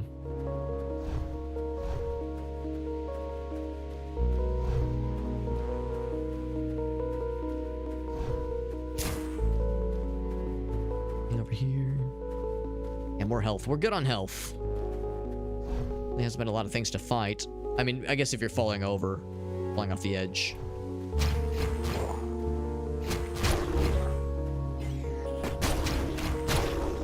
That's a lot of damage, and the range is pretty good. You need 4 keys. I have exactly 4 keys. How fortuitous.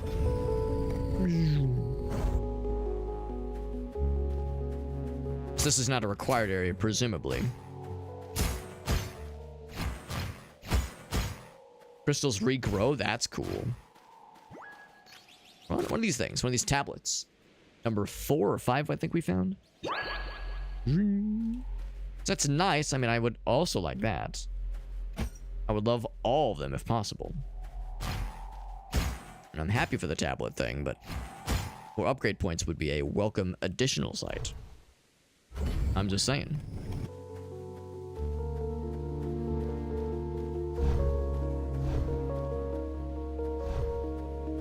It's like our grenade just refilled.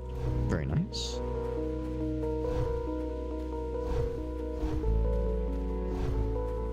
So let's keep going this way then.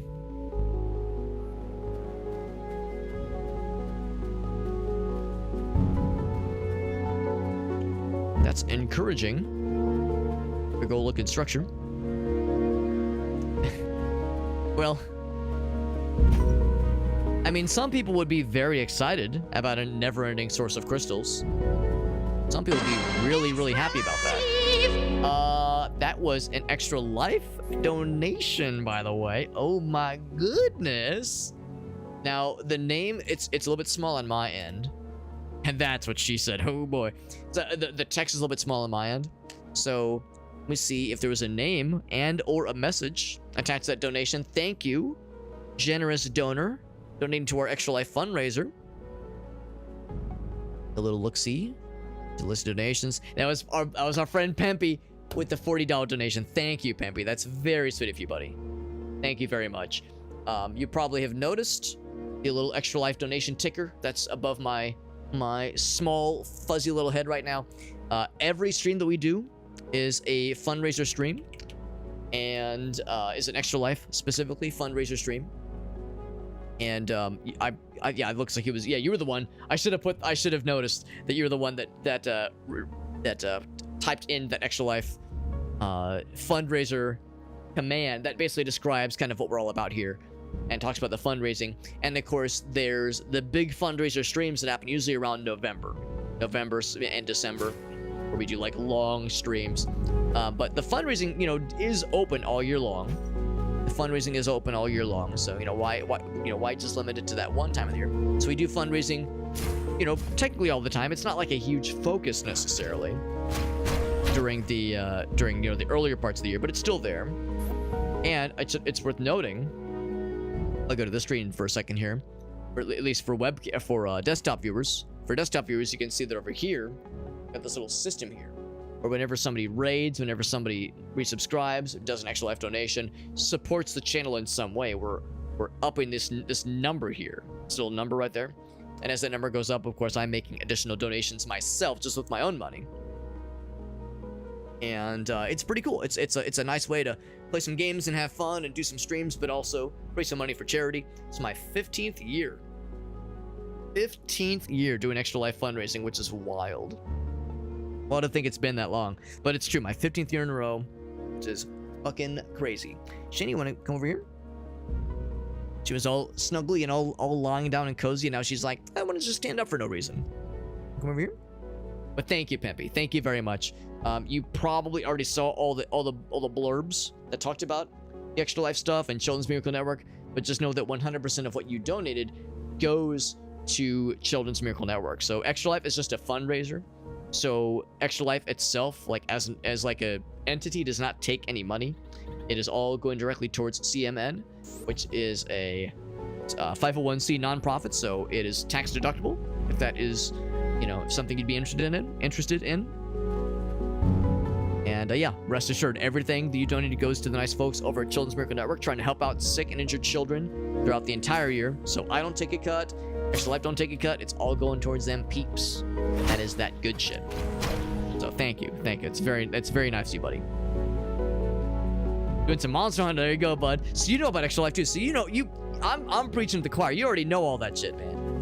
Maybe's like, listen, Alex. I'm an extraordinaire. That's awesome, bud. Yeah, if you've done the Extra Life fundraising stuff, you know all too well how worthy of a cause it is. You know, there's always those instances where you tell someone like, oh yeah, I'm raising money for this cause I believe in, and someone goes, how dare you believe in cause XYZ? That's so controversial. How dare you? Whereas Children's Miracle Network, it's like, bro, it's children's hospitals. You really can't fuck up when it comes to, you know, stuff involving children's hospitals. Definitely a cause that pretty much everyone's gonna be down for. So thank you, Pimpy.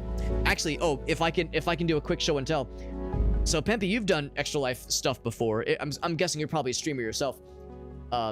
You've probably seen like the premium incentives, like fundraising incentives, where yeah, if you fundraise $200 and you get the premium subscription, you get a t-shirt, and $500 gets you a silver medal, and $1,000 raised gets you a gold medal. Well, last year, well, they don't always do this, but the past couple years, they've had some kind of premium, really badass fundraising goal. If you raise this much money in a single year's time, you get something really cool if you're a premium subscriber. And last year's was the controller. It was a controller for either Nintendo Switch, Xbox Series X, or PS5. And I already have a Pro controller for my Nintendo Switch, and I don't have a PlayStation. I don't even, and actually, in all fairness, I don't have an Xbox Series X, but I did get the Xbox controller because I wanted something that worked. I wanted a modern controller that worked well with PC. My 360 works great. My 360 controllers rather work great, but this is a little bit more modern, a little bit more higher fidelity, and it looks really nice. So I did the unboxing for this like a few weeks ago, and I think it looks really good. So I'm really happy with it. So yeah, big fan of Extra Life, and that's kind of what got me into streaming. Really, was doing Extra Life fundraisers with my friends. So this whole, you know, me getting into like streaming, that kind of thing, YouTubing, all that jazz. Well, maybe not YouTube. I was on YouTube before I knew about Extra Life, but streaming was definitely a thing that I really didn't have any interest until I saw some of my friends doing Extra Life marathons, like LAN parties, that kind of thing. And because that was my first couple of times doing anything for Extra Life, was doing like group pseudo LAN parties, like sort of LAN parties with groups of friends. We were pulling 24-hour marathons, that kind of thing. And one of us had the idea to live stream it, so like that's just kind of how that all began for me, at least. So I've all this began with Extra Life, and it all, you know, to this day I don't accept personal tips. I don't keep any of the sub revenue that I earn. Any sub revenue that I earn, I always just donate back to our fundraiser at the end of the year. So the fundraising thing is it's important for sure. And having Peppy, who helping us out with the donations, with the fundraising, and also has done some fundraising themselves. So you know how that goes, bud. You know all too well. That's very generous of you, buddy. We're drifting in a hyper light speed fashion towards our bedtime. It is getting pretty late. What I want to do is I want to find the teleport for this area. This area is much less linear and more disconnected. Not that that's a bad thing, but more like kind of broken up a little bit compared to some of the other areas we were in earlier. That mountain area was pretty much a straight shot. So this one's a little bit more out there, which I'm not saying it's a bad thing. See if I can find that main teleport thingy. That'll be a good stopping point for the night, I think. That'd be pretty nice. These robots gonna jump to life suddenly as I'm beating the shit out of them. Of course, these things regrow. I like how when they're regrowing, they kind of like hologramify a little bit. Oh, I'm sorry to hear that, man. Got laid off, working on game dev, okay, yeah, working on game development to get into the industry. I gotcha. Can I be extremely nosy, and you can tell me if you can tell me to fuck off. It's fine. But can I be nosy and ask if the job you got laid off from was in game development? Because of course, it's been no secret that game development has had a lot of that over the past, I guess, year or two, I guess, in particular. So, I just know a lot of people have been affected by that over what feels like a large amount of time. What's up, Ace? This hyper light drifter had too much sugar, because that means we're staying up too late. Because we're all cracked out on a sugar high. Server engineer, I got you. Actually, I like how you said sever engineer. It's like, yeah, I'm a sever engineer. I exclusively amputate. I will sever limbs. No, I know what you mean. Server engineer, yeah. One of our mods, he's a system admin, so I hear about that realm every now and again. I'm a software guy. I'm a software engineer. It's my day job. So yeah. So I don't work a whole lot directly with like system admin stuff and server stuff directly, but I know enough to be dangerous. I'm sorry to hear you got about the laid off, man. That shit does suck. That's having to go into the job market is annoying. I mean, I think some people see it as like, oh, it's exciting and it's new opportunities, it's cool. I'm over here like, I think it's a pain in the ass. Interviewing and resumes, it sucks. It sucks, and I feel bad you have to go out for it, but them's the breaks, right? Going into game dev would be sick, though. Going into game dev would be sick, so I hope you're able to find something that fits the bill and kind of get your foot in the door for that industry. I mean, it's no secret the game dev industry can be brutal, but of course there's, you know, for the people that really have passion behind it, there's something there. You know, it sounds like it would be a dream come true, honestly, for a lot of us. Yeah, Shotfly, yeah, I know you've done some software, right, Shock Value? Some text-only stuff, that's cool. More of a hyperfixation still counts, but hey, what's this guy doing? Even as a hobby project, that's experience. That kind of thing does go, you know, it might seem insignificant, but it's game development. No matter how you slice it, that is game development. And, you know, for anyone trying to break into the industry, like those kinds of pet projects go a long way. C# just so happens to be my main language. Now, I can't pretend to be an expert, but I like to think I've been doing it long enough. I can generally fumble my way through anything. well, anything. That's awfully ambitious, but through moderate things, probably, maybe. I'm definitely not some guru. Some of the people that with whom I went to college, and some of the guys and gals with whom I work, they are gurus. Like, some of them are extraordinary. So some of them are some real coding cowboys, no question. Final project back in '97. That still counts, Shock Value. Still counts. You're one of ours, baby. You're one of ours. You're a code junkie. We'll still claim you, bud. Looking for work. A whole bunch of yeah. And unfortunately, that's like, you know, the way to do it is to really go out there with a bajillion applications and, you know, wait for callbacks and get the inevitable rejections. It's a pain in the ass. I don't miss those times myself. Now, granted, I was very fortunate when I was last job hunting. I was doing so willingly. I was just wanting to see what else was out there, as opposed to like being laid off or anything. So, you know, I had a very lucky, relatively speaking. Bonnie the dog, you want to come here? Bonnie girl. Always down for a Bonnie experience. Here's a good girl. Want to come here? Want to come here? I'm gonna see if Bonnie could, like, will put a little paws up. Want to come here, sweet girl? Want to come here? He's like, I just want to be here. I was hoping she would put a little pausies up so you could see her little head. Come here, Buns. Come on, come here. Put a little pause. Want to come here? Want to put your little pausies up? No, she doesn't want to do it. Like, I don't want to. Like, one of our doggy came downstairs, so I was thinking she would have a little webcam experience. She might curl up in the blankies I have behind me, in case you're wondering what all the blankies and pillows were. That's for doggy. That's for doggy.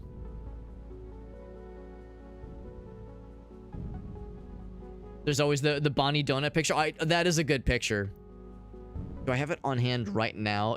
Unfortunately, it is buried in the annals and the annals of my camera roll.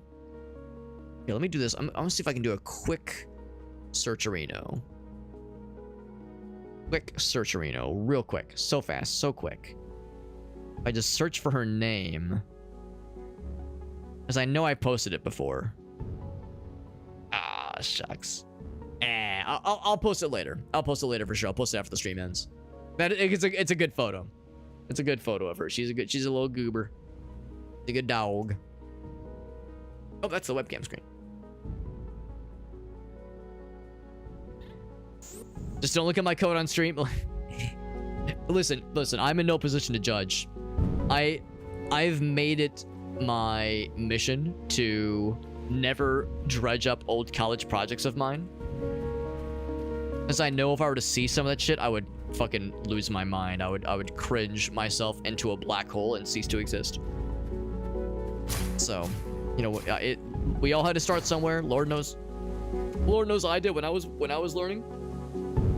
And I'm sure I still have plenty to learn. Again, I'm not some fucking master fancy pants who's got it all figured out. Like, I still have much to learn, I'm sure. But I especially had a lot to learn when I was in college. And yeah, I know better than to dredge up those old projects. I know it just make me sad.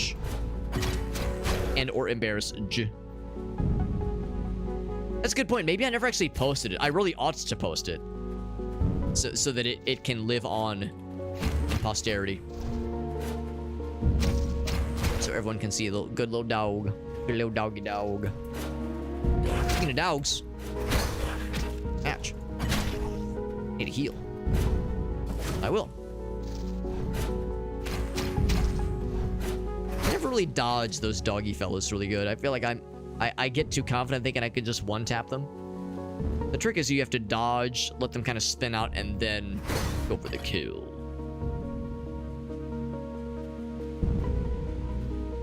Make it a BTD. I would love that. Yeah, you know, it would not be an expectation, Ogasa, but yeah, if you had the time and wherewithal to make that happen, I would be eternally grateful. A Bonnie emote is definitely in our future, no question. It's back. She heard me saying her name. She said, "Heard you talking shit, Alex." Hi, Bonnie the dog. She heard me talking about other dogs.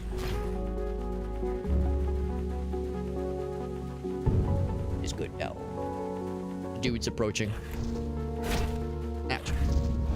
I keep forgetting that we dash in the direction we're aiming, not the direction we're looking necessarily. I appreciate how much these guys telegraph where they're going. And yet I still got hit. Yeah, good. Yeah, good buddy. Just being a good little bud. Unlike these doggos who are very much not nice. Yeah, you're right. It probably wouldn't take long, and it's one of those things I should probably just get off my lazy ass and do it myself. But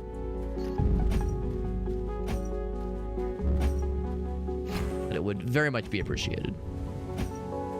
I always feel like a little guilty whenever someone, like, you know, does something like that for the stream, or for me, or for the stream. You know, it's like doing something of their own free will. It's just something. It's the kind of thing that's like, oh, you know, any sort of labor like that. It's like I should be paying this person. What's this? Ooh, it lowers all the things. If I wouldn't have killed the bad guys, it would have opened them up.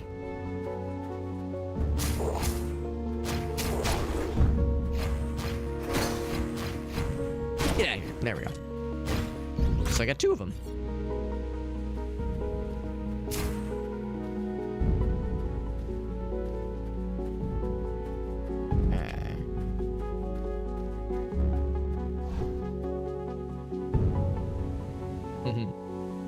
Here, if I go into webcam mode, you can sort of see her.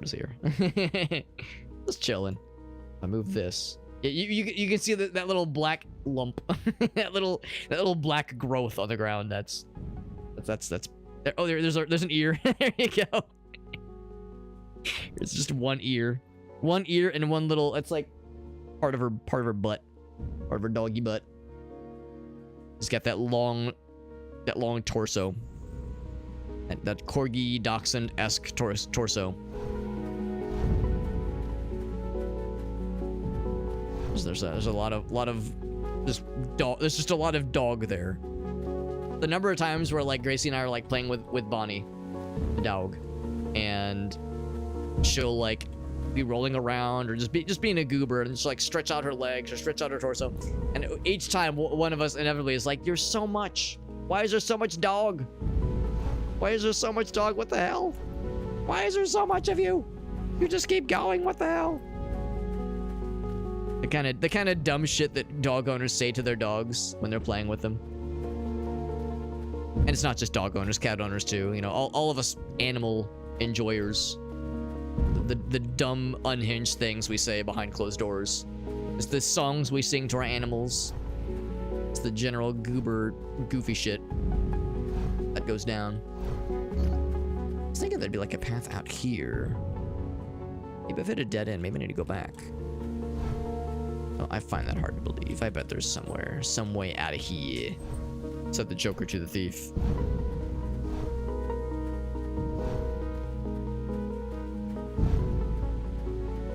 I see that little path, but I couldn't find a way out. Maybe... Actually, let's go back this way. I started to clear this. Ah, that's what it was. That was all just a little side path. And this... Yeah. So this is the real shit.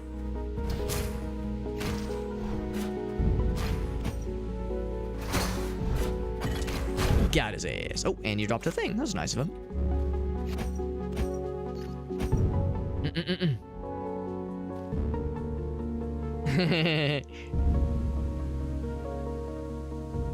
Yeah, if she like sniffs at something.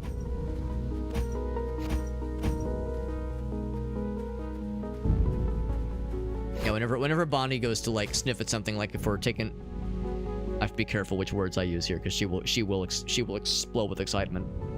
If we're taking an exterior excursion, an adventure to the exterior premises. Here's the dog. Look at that dog. Look at that dog. I see you, Buns. Look at that, buddy. Yeah, and she stops to sniff at something. I'm always like, oh, stop for sniffies. I gotta stop for sniffies. I also imagine the sniffa emote The better Twitch TV emote, Sniffa, for the dogs that got the snoot really close to the camera. Preambulation, yeah, that one. Preambulation, that's a good one. Or I'm sorry, perambulation. Pre would be like before the adventure. I missed. Ouch, that still reached. Man's got the reach. Man's got the reach, good for him.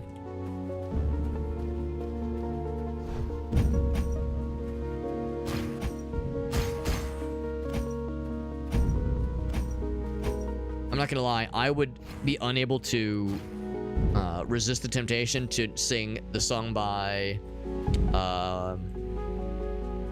what's the name of that band? The song Lola by crap, what's the name? Fuck.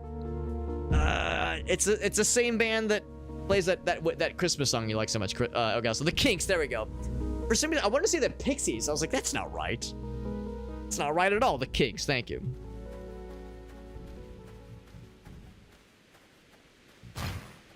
Yeah, I would not be able to resist that temptation. To sing that song to the dog. Sometimes I'll sing My Bonnie Lies Over the Ocean to Bonnie. So bring back my Bonnie to me.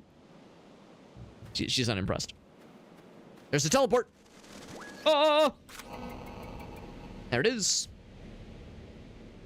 Zoom.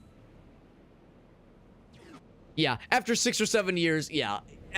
The novelty wears off. Yeah. Understandable. Understandable.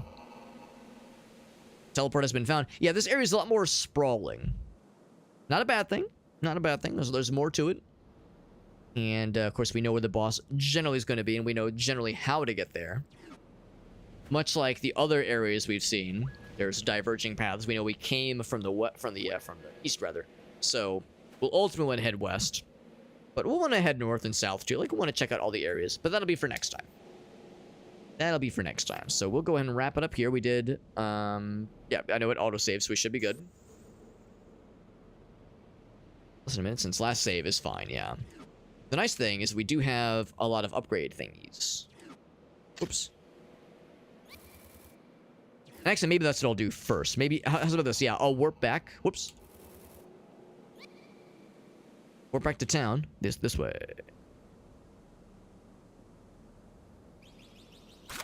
Warp back to town, and then we will resume. Then we'll resume next time. But yeah, next time I'll purchase another upgrade. Probably the last health upgrade. Should I go and do that now? I might as well. We know exactly what we're gonna do. It's either the next health upgrade or the next grenade. I don't use the grenades that often. So let's get the grenade, or the health upgrade, because that's always gonna be helpful. It's also going to be healthful. We got Rhinoceros. What's up, Rhinoceros? Good to see you, buddy. Health upgrades all set up. And by health, I mean just health restoration. Just our health packs, health injectors, we're just fucking jamming into our arm. If it works, if it keeps us alive, it's worth it. It is worth it. Person just hacking in a coffin. Promise is expensive. Not everyone has insurance. It's been a minute since the last save. That is fine. I appreciate you, Rhinoceros. It's good to see you. Too many games. I understand. Yeah, listen, my games backlog is shameful with how large it is, which is actually part of why I'm playing this game, because this game has been in my backlog for a long time. I probably got it in a Humble Bundle or something, you know, years ago. It is a good game, though. Part of the reason I've prioritized this game fairly recently is because Hyperlight Breaker came out recently, and I got a review key for that one. So we'll be playing that probably in a few weeks, in like a week or two. But in the meantime, we're checking this one out. It's very good. She goes to squat. Right. You ask her if she's... Oh, before she stands up. Oh, that's hilarious. Yeah, she goes, oh, it's time. It's time. Let's play. Yeah, like something just activates them. Bonnie's the same way. Like, if you say like the right kind of thing at the right moment, yeah, she will get equally excited. It's like, all right, time to sprint. Time to full tilt. So, yeah, she's a goober. And Shayna's a goober too. We have multiple kinds of strange animals in this household. I count myself as one of them. I'm also a strange animal. I mean, I tell myself I'm the good kind, but definitely strange. No question. But yeah, that is going to do it for the night, friends, though. Thank you for hanging out with us. Thank you to Dutson for that raid. Thank you to Pimpy, by the way, for that extra life donation. Also, so I added the points for the donation earlier, but I did not add the points for the Dutson raid, so I'm going to do that right now. And actually, while we're at it, while we're talking about extra life stuff... Oh, Jorf raiding us! Oh, as we're wrapping up, bud. Thank you, Jorf, for that raid.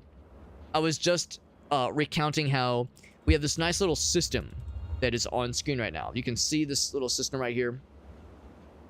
That says, what's it say, 352 right now. So whenever people raid, just like Jorf just did very generously, whenever somebody resubscribes, whenever somebody or subscribes for the first time, or if they donate to our Extra Life fundraiser.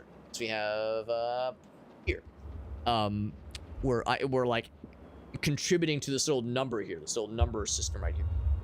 And as that number gets above 100, of which it is way beyond that right now, I am to donate some money to our fundraiser with my own money. I'm just doing a donation myself. So I'm gonna do that right now, kind of while we're in between stuffs right now. We are wrapping up for the night, unfortunately. It's getting pretty late. Thank you, Jorf. Thank you very much for that raid. We got to raid into Jorf. He was playing Avowed a couple days ago, and that game looks really freaking cool. I'm glad I was able to pop in for a bit. And thank you for that raid. You're playing some more of it tonight. Jorf, you know, whenever somebody raids, I'm always super excited to ask if there was any clips you wanted to share. So if there was anything you want to share, any fun clips, it doesn't have to be from tonight, doesn't have to have been Avowed necessarily. Just if there was any funny moments, any cool things you wanted to share, I'm always super down because you're always so generous. You always raid me all the damn time. The least I can do is give you a chance to put your stuff on blast. We can all see if there was something in particular you wanted to show off. If there was like a funny clip or a cool thing you were proud of. But like I said, we're doing a quick Extra Life donation. So it's $100 for every 100 points. It's a little system here, right there. So I'm donating $15. $5 for every 100 points. Shazam. So that will proc in a second. And once it does, I'll subtract 300 points from this counter. A little bit hard to see on mobile. Yeah, mobile users, it is going to be a little rough, unfortunately. Unfortunately, it is a little bit rough. If there's a way to see the vertical version of the stream, hopefully the vertical version of the stream should be okay. Well, I guess we wouldn't be able to see it at all in the vertical version because it would get cropped. Yeah, Ace has been enjoying it, or it likes what they've seen. It looks awesome. I know it just, I guess, officially released. I think. Extra There it is. Life! I think it officially released on what's it called? On on good old what's it called? On Game Pass. There it is.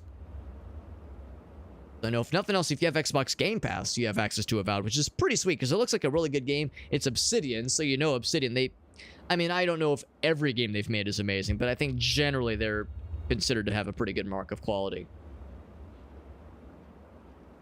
That's awesome, man. Thank you, though, Jorf. It's very generous of you. Like I said, you raid me all the damn time, so it's I'm the one who should be thanking you, and I am thanking you. How's Hyper Light Drifter? It is very good. It is a very good game. Came out in 2016. Holds up really darn good. Holds up really darn good, despite being 9 years old, obviously. That's ancient as far as indie games go. It's one of those where everybody played it when it first dropped, for good reason. It's a very good game, and it influenced countless other indie games. So the downside is that, like, playing it now, it feels fairly familiar. Whereas playing it when it first came out probably was like, pretty sweet, because, thinking about games of its contemporary, by that point we had Fez, we had some of these other kind of more artsy indie games that were sort of platformer, sort of 2D, sort of 8 or 16-bit inspired in its delivery and its presentation, at least. But no, this one I'm really digging it. I like how it tells the story. Not a lot of dialogue, very little dialogue, which is cool. So the cutscenes are very mysterious.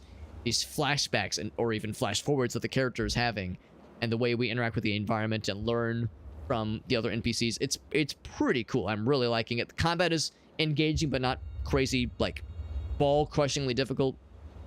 World is interesting to explore. Lots of secrets. It's really good. That's really good. But yeah, the only downside is that lots and lots of other indie games have very much been inspired by it. So, it's kind of a crowded space. This idea of 2D indie games that, like I was just saying, pixel-inspired presentation, cool storytelling that's like kind of mysterious and vague in some ways. Like, these are things that have been are kind of tired by today's standards. But in 2016, it's no wonder everyone loved it. And but even though like some of the patterns that the game inspired are maybe a little bit, you know, maybe I shouldn't say tired, but a little bit what's the word? What's a word when like when you like borrow maybe a little bit too heavily, right? Like some of the other indie games that came from it maybe borrowed a little bit too heavily from Hyper Light Drifter. So it's like it's playing it nowadays. It doesn't cheapen the effect, but it feels really familiar. All that set aside, it's still really good. Still a really good game. Yeah, so I'm liking it. And of course, the sequel just came out in early access. Hyper Light Breaker just came out, and I've heard mixed things, but like generally speaking, everyone agrees it's a good game, and there's like something cool there. It just needs more balance. It's early access, so you know there's gonna be bugs, there's gonna be some balancing. So there's something good there. It just needs a little bit more time to cook. So there is that, if nothing else. Derivative, that's the word I was looking for. When like something that is inspired by a thing maybe leans too heavily on it, like wears the inspiration too prominently on its sleeve. Derivative was the word. So some of the games that were inspired by Hyper Light Drifter maybe derived too heavily or too obviously. Because yeah, it feels really familiar playing this game. But yeah, like I said, it's still really good.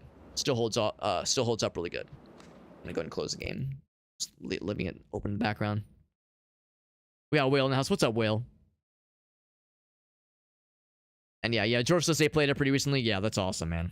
So you know, you probably might identify with some of what I'm saying, where some of the other games that it inspired, like it's you know, the downside is that we live in an age of plenty now, right? Like there's so many interesting, or at least interesting 2D adventure games, kind of like Hyper Light Drifter. The same way there's so many interesting Soulsborne games, so many Metroidvania games, so many interesting survival crafting games. Like some genres just have so much presence on Steam. It's kind of overwhelming, and it kind of makes it's almost like suffocating. It's like, oh shit, like which one do I play? So I'm gonna play none of them.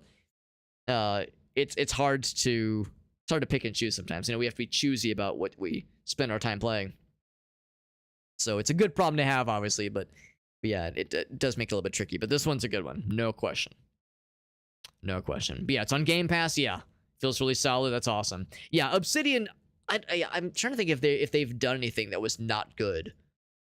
They've done anything that was like that was considered like not the bestest. Go over to the Avowed page. Go to their dev page on Steam. Oh, it just shows us Xbox Game Studios. So I guess I wouldn't know. But anyway, yeah. Generally speaking, though, yeah, I think they're considered to be quite good, quite darned good. Good to see you, buddy. Yeah, Whale popping in. Bastion, that's another good one. That's another good one. We did play Bastion for the first time like 4 years ago. That game is good too. The problem with Bastion is the ending was spoiled for me like 2 years before I played it. So I already knew like the big reveal at the end, which kind of cheapened the effect a little bit, but still a really good game. No question. Really, really good game. Let's find a raid target, by the way. It's probably not the exact same dev team for Obsidian. That's the thing though, like if a team is good enough and management, which is maybe this is hard to find nowadays, and maybe this is a tall order, a tall ask, but ideally, you know, a publisher should recognize, you know, like let's enable this team to hire additional good talent. So yeah, like Will says, like when the original team is kind of ship of thesis away, you know, eventually team members move on to other projects, you know, people retire, that kind of thing. Ideally, you know, there should be a rotating, hopefully, a set of talent that gets hired in, gets trained up by the old guard, that kind of thing. Ideally, it should be self-sustaining. Does not always work that way, unfortunately, but, you know, it's the idea that counts, right? No, this was fun. This was a fun time. Is anybody else streaming this game? No. We are the only person streaming this game. What about the sequel? There is one person streaming the sequel. You know what? Let's just find a friend of ours. Let's see if we can find a friend who's live. Unless anybody had any raid suggestions. I'm always down for a suggestion. Yeah, maybe, yeah, nothing that was like bad necessarily. That's a fair point too. Some things, of course, are subjective when it comes to how games are received, obviously. Same writing team as Fallout. Wow, that's awesome. Yeah, it wouldn't have been Obsidian. I guess it would have been Interplay. Or was Interplay the publisher? Regardless, that is impressive. That's really impressive that a bunch of the old timers that came back. That's really cool. That makes me happy. It looks awesome. I've watched a little bit of. We watched Jorf when he was playing it a couple days ago. So yeah, it's some good stuff. We're gonna find a raid target real quick. Here's my socials page. It has all of my links. Has my social media. Has my YouTube, Twitter, Instagram, TikTok, all that shit. I do multi-stream to lots of places. Multi-stream to TikTok and YouTube and Facebook, Trovo, a couple of places. But Twitch, of course, is the main one. Hence why I've got the hoodie on, obviously. And we should be live tomorrow. I'm actually doing an Extra Life event tomorrow. It's a local thing here in St. Louis. So I'll be busy probably until about 8 or 8:30 is when I suspect I'll be home. So I'll be getting home maybe a little bit late. But I think I should be able to stream probably. If not, I'll make a post in the Discord server to let people know. But the plan is to stream tomorrow. Most likely. And if that changes, I'll make sure to, like I said, I'll post in the Discord server. The Discord server link is also in that socials page, that Linktree page has a link to my Discord server. We do giveaways every so often in our Discord server. Usually once every few weeks, we'll have a few keys to give away. So if that would interest you, make sure you hop on the Discord server, and there's an optional channel role called giveaway notifications. You'll never guess what it's for. It won't give you a notification when there's a new giveaway opportunity. It's crazy, right? So whenever a new raffle opens up, again, in the Discord server, that's a nice way to make sure you never miss one. It'll give you a notification whenever one opens up. Nice and easy. And with that, friends, we're going to find a nice person to raid. And there are many people live right now, despite the fact that it's almost 2 a.m. on a Wednesday night, Thursday morning. Well, don't people know that they've got school in the morning or work in the morning? What are all these degenerates doing? Staying up late playing video games. Definitely not me. Definitely not me staying up too late and playing video games like a weirdo. I would never. That's a lie. I've been doing it right now. Let's see. GameFox doing some Fallout 76. Nero's doing some Red Dead 2. We rated Nero last week. He was really cool. Let's raid somebody who haven't rated him. Let's raid Amchun. She is an Australian streamer. Well, she's from Malaysia, I think. But she lives in Australia, I think. So she'll be streaming for a bit. Well, actually, okay, she's been live for 7 hours. Good lord. Okay, maybe not. In that case, I don't know. I guess I don't know. It's not that late where she is right now. I guess it's broad daylight. But yeah, she's awesome. Variety person, musician. She's a friend of Cola Baritone and Mallory, two of our streamer buddies. So yeah, her streams are super fun, always very silly. So I like her stream. She's got a cool stream, really fun, very bubbly, just very, very like enjoyable personality. And lots of nice folks. Like I said, a bunch of our friends like to watch her as well. So that's kind of how I got attuned to her content. Never rated her in a while. She's always really nice. I will see you guys there, my friends.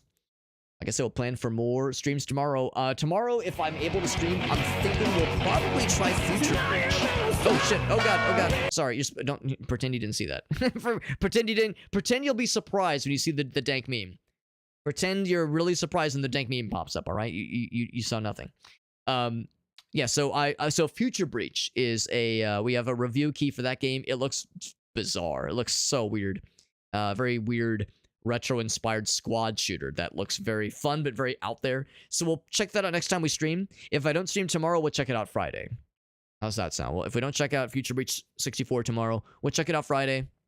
And if I can't stream Friday, we'll check it out Saturday, etc., etc. Also, probably more Caves of Cud bingo on Sunday with the boys. With Shake and Alias and Kraft. Had a really fun time when we did that last week.